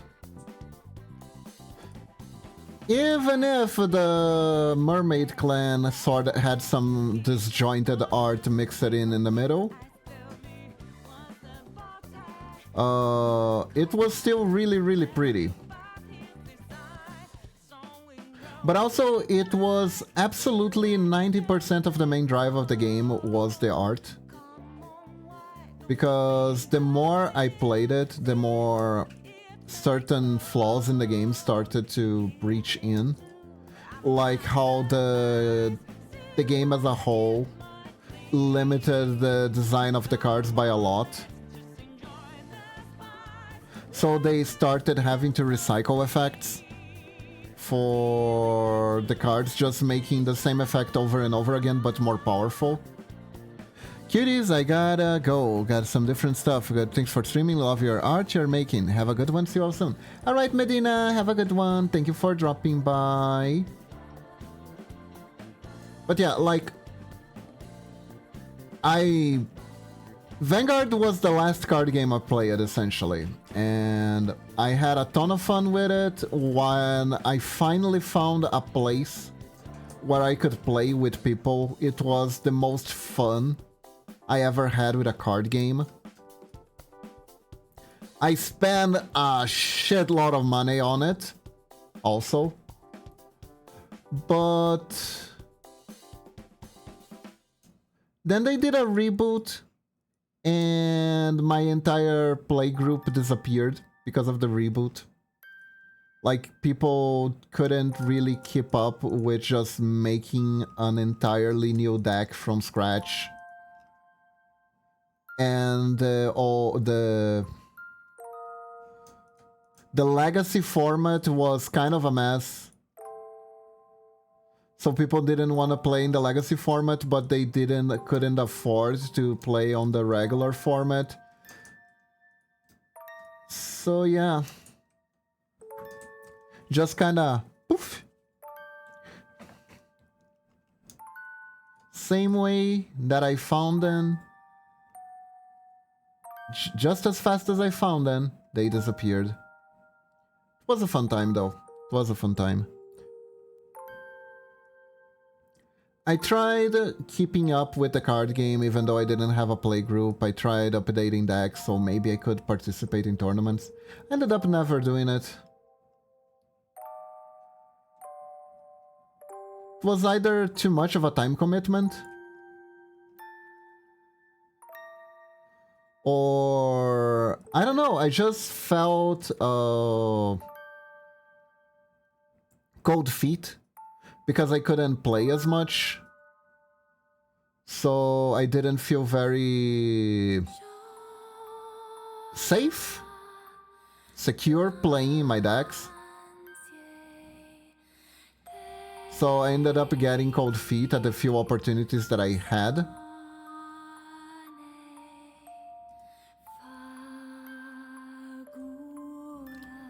And it took me a while to realize that I was pretty much wasting money buying cards.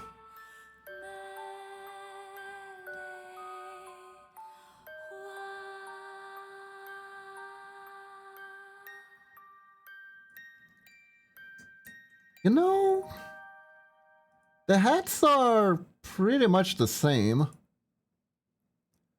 I can just grab Momochi's hat here and change the accessories. Let's see.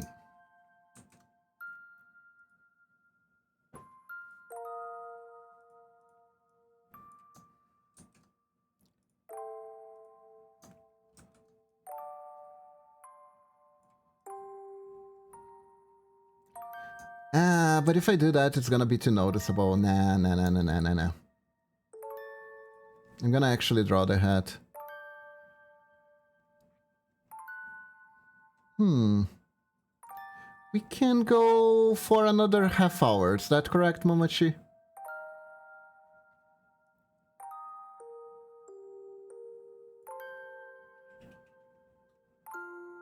Alright then. Then I will go for another half hour. We're gonna make the hat. We can probably finish the hat.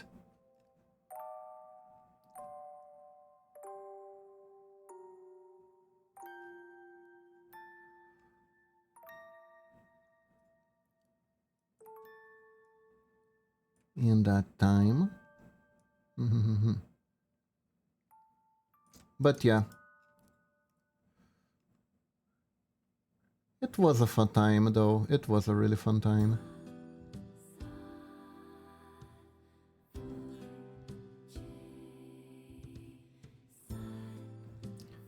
Part of me wishes that I could go back to those times and play more, but I actually still have the decks and I can play them with Momochi anytime. But whenever I actually try to get and play, I remember more or less what the game is like, what the patterns are like, and I don't really feel the need to play anymore. It goes away.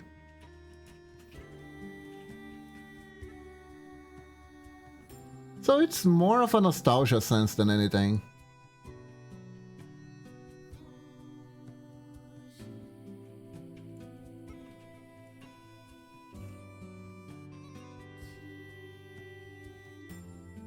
And honestly, that's something to be careful of.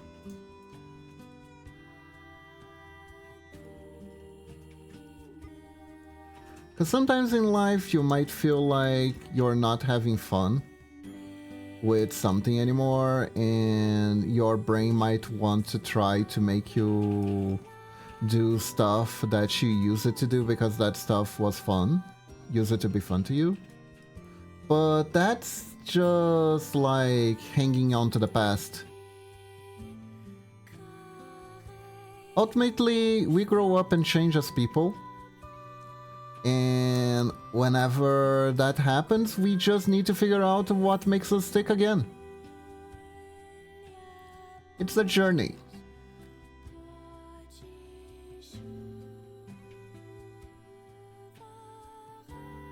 But I do cherish the memories that I had playing the game though. Even if I don't necessarily like it anymore.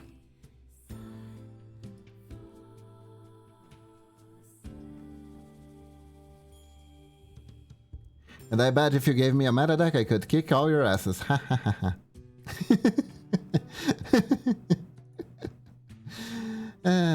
Anyways.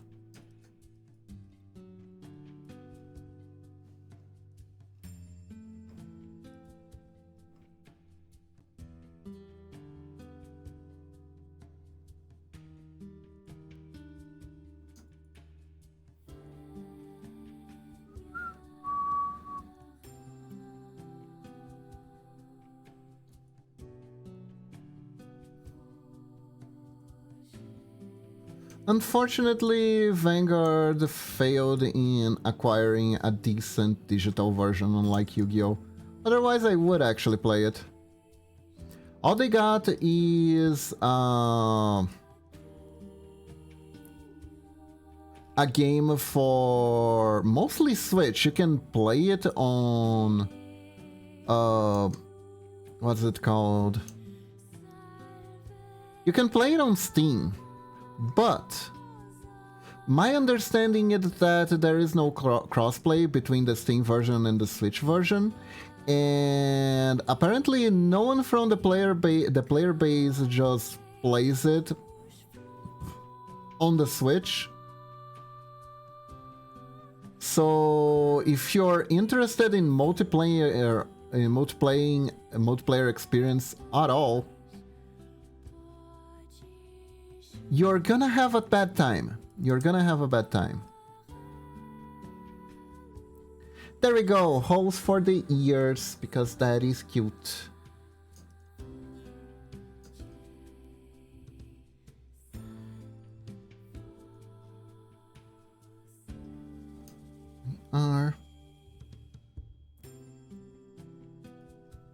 And also the way they charge you for the cards is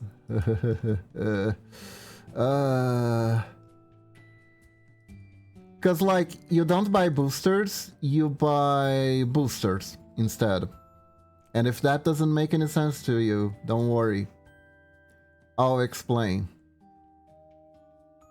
So the way it works in the game is that they sell expansions.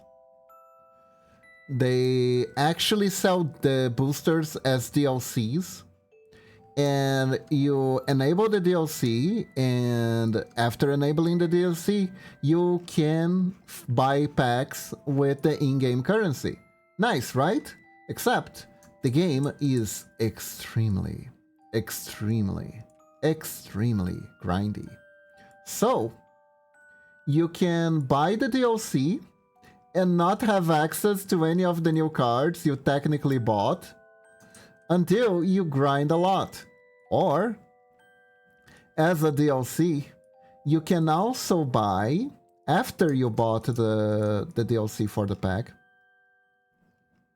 you can buy another DLC, which gives you one copy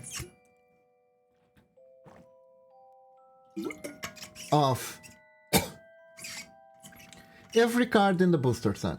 I'm not entirely sure if you can buy multiples, but essentially you're paying for the DLC so you can pay for another DLC, which is... I am surprised that this game was not published by EA. Pay for the privilege of paying.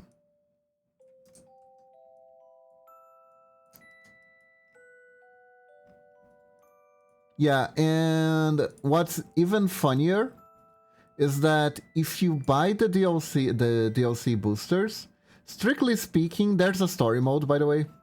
And that story mode is not balanced around those new cards because all the characters only have cards from the sets that are included in the original game, not the DLCs.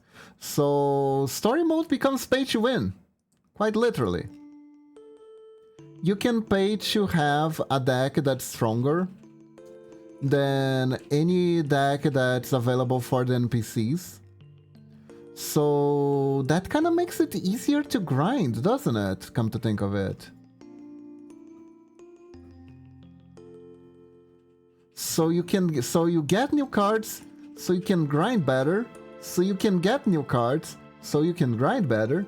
So you can get new cards, so you can grind better. So you can get new cards, so you can grind better. So you can get new cards, so you can grind better. So you can get new cards, so you can grind better. And then you roll around in a circle until you disappear, like that one anti-cocaine ad on during the 90s.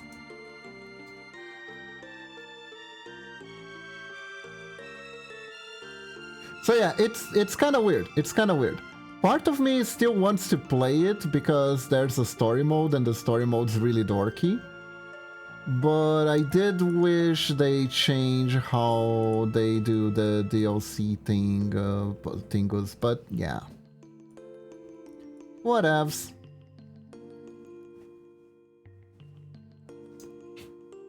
Not gonna shrivel up in a husk and die if I don't play their games, so yeah, if I have trouble with it, I just don't play it. Simple as that. I'm gonna try to get into the Pokemon game. I wanna see if I'm able to make a deck. How long would the deck how much the deck that I make carries me? How long until my collection becomes obsolete? I wanna understand these things, right?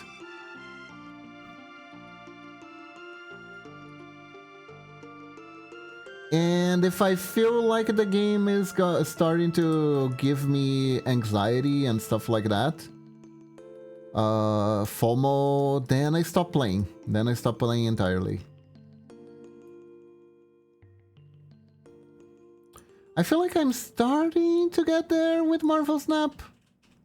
Because they've been releasing a lot of cards and some of the and they've been releasing a lot of support for older decks, which means that technically some of the decks that I had I no longer have because they're no longer technically complete because I can't get all the cards, and there is like a time gate limit thing of availability for the cards, which can cause a whole lot of FOMO and a whole lot, are you sure that this is the deck that you wanna do? Because if it's bad, you're gonna be stuck with it for a while. You know, that kind of stuff.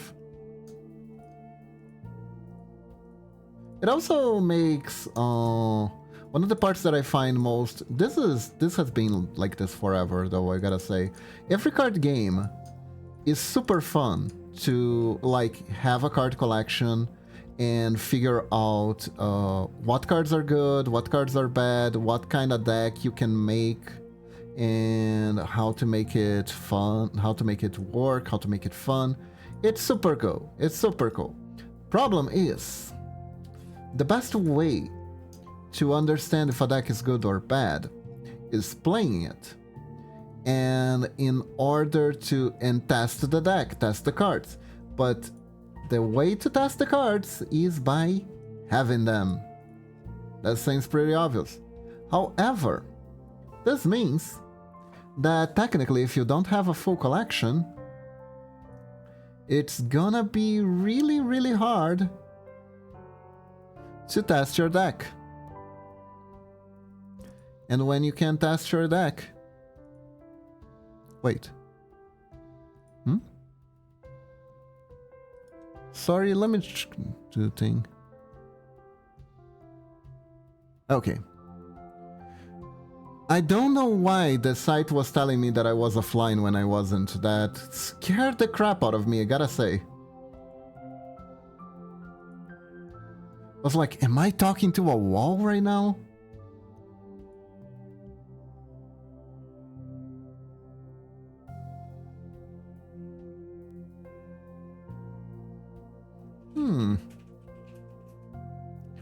This is looking nice.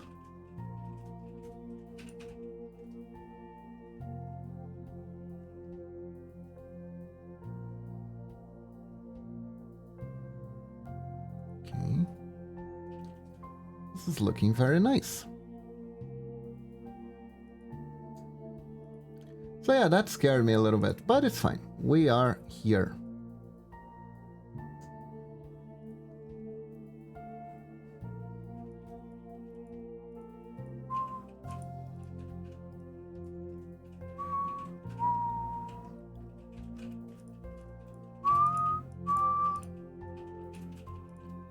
But yeah, so that's the biggest caveat of card games. In order to have a full collection, you need to have money.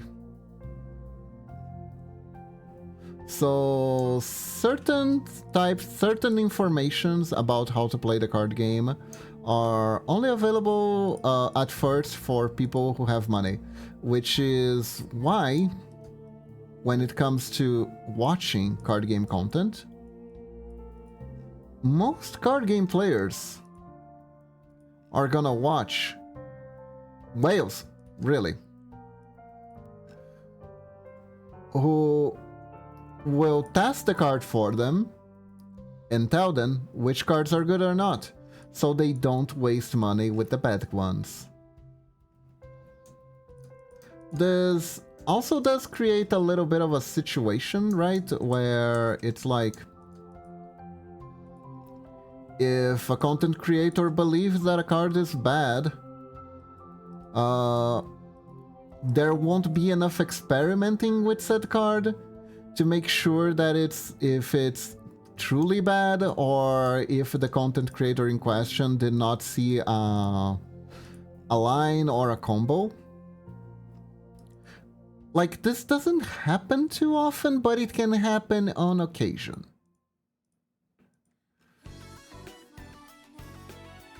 And there are the safety nets for it are very limited.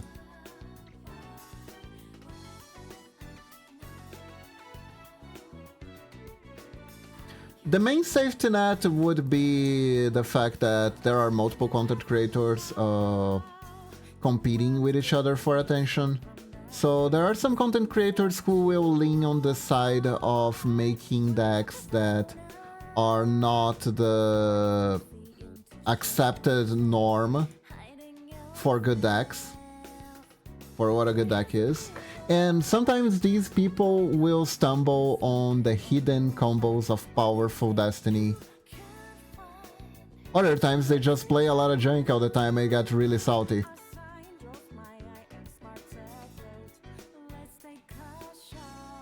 Both are valid, both happen a lot, honestly, I've seen both. I've seen both on the same string, honestly. It's interesting.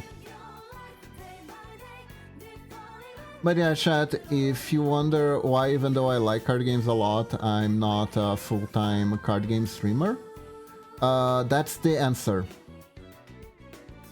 It's because I don't have a lot of money to spend to get all the cards on one particular card game.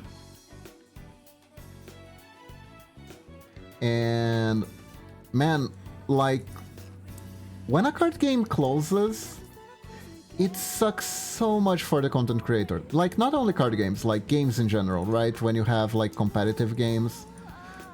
Like, there are so many, for instance, just in the VTuber space, there are at least used to be so many people who play Valorant all the time, non-stop. And if Valorant closes, a lot of people just lose all their content. Because they put all their eggs on the competitive games basket, and they probably had to. Because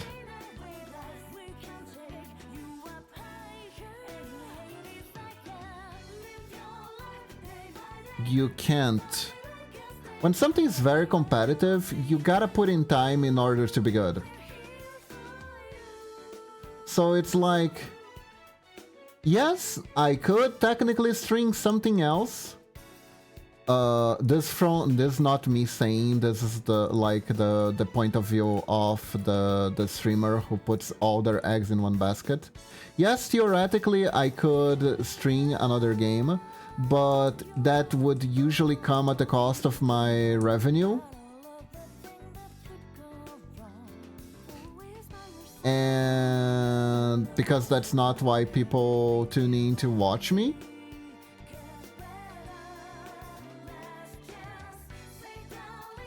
And if I skip training, I'll be worse for it.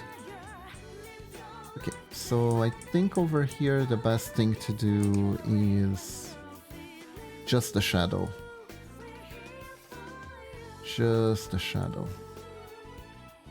There we go. There we go. Now I just need to fix the end of the broom.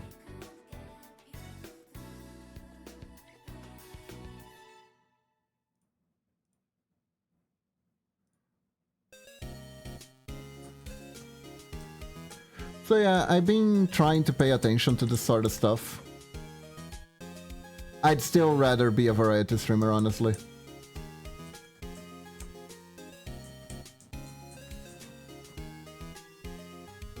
There's also the one true scariest thing, which is the game stops being fun.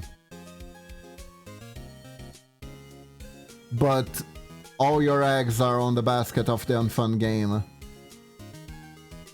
So you end up having to play something over and over that makes you not necessarily miserable, but extremely annoyed.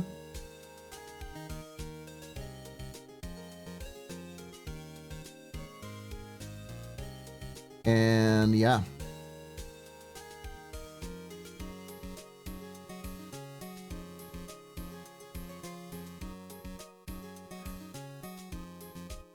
Extremely annoyed, and if it closes in your face, you're out of a job. God, you know what? Streaming just one game sounds scary. I don't want to do that. That sounds way too scary.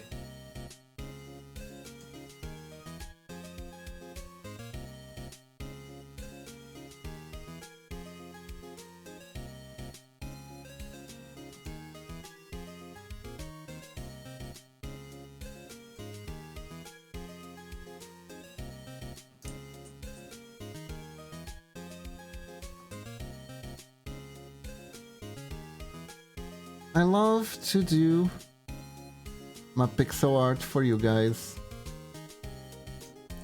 I love to play my silly little games for you guys. And if I can find a way to make this sustainably, then I will do this forever.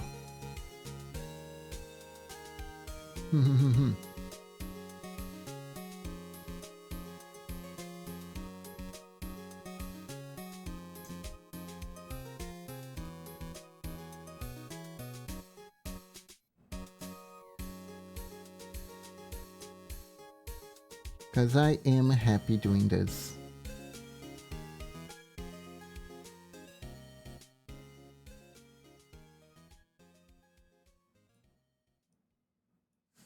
Here we go.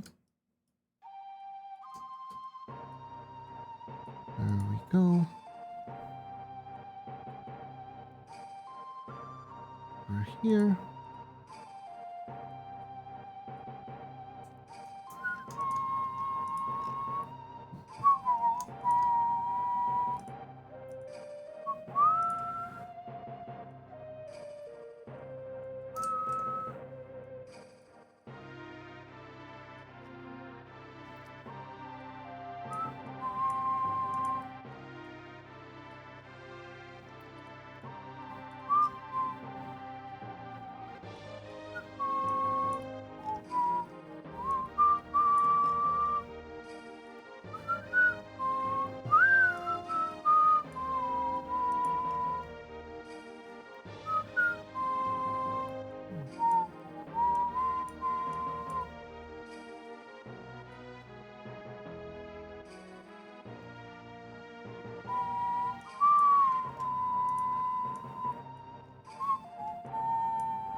Mm-hmm. Let's see here.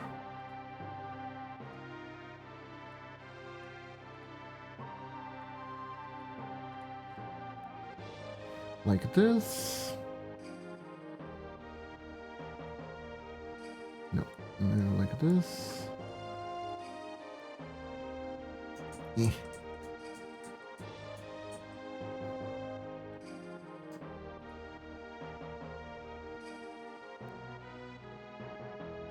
Think I'd rather like this. Should close? Nah.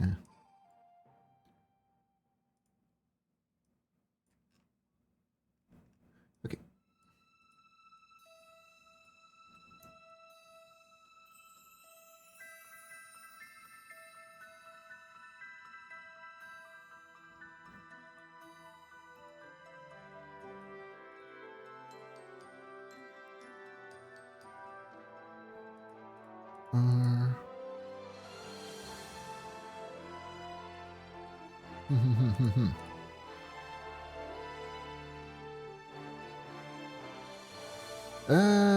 No.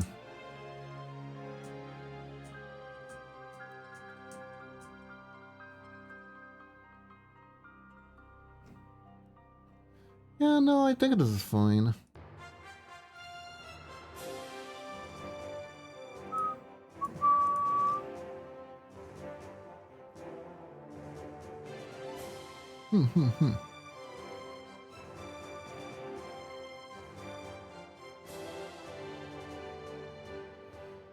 I'll figure out. I have a cheat sheet for straw. How to make a good straw dingoes. Usually involves something like this. But now I don't remember how to do it by heart. Anyways, everyone, that's all the time I have for today. Yes, this looks lovely. I might make some changes to it later, but for now, this is what we got. So thank you very much for joining me. I hope you all have a wonderful day or night. Stay awesome. And now we're gonna find someone to raid. Let's see, who do we Shadow Legends? I mean raid. Milia is working on art. That's cool. She's doing emotes. That's very nice. Could raid someone new, but that means being social. So I'm gonna raid Milia. Everyone, thanks again for joining me. I hope you all have a wonderful day or night. Stay awesome. And when in doubt, when you think can't do it, just remember, focus your inner ninja. And sure you can. Bye bye everyone. Have a good one. Bye.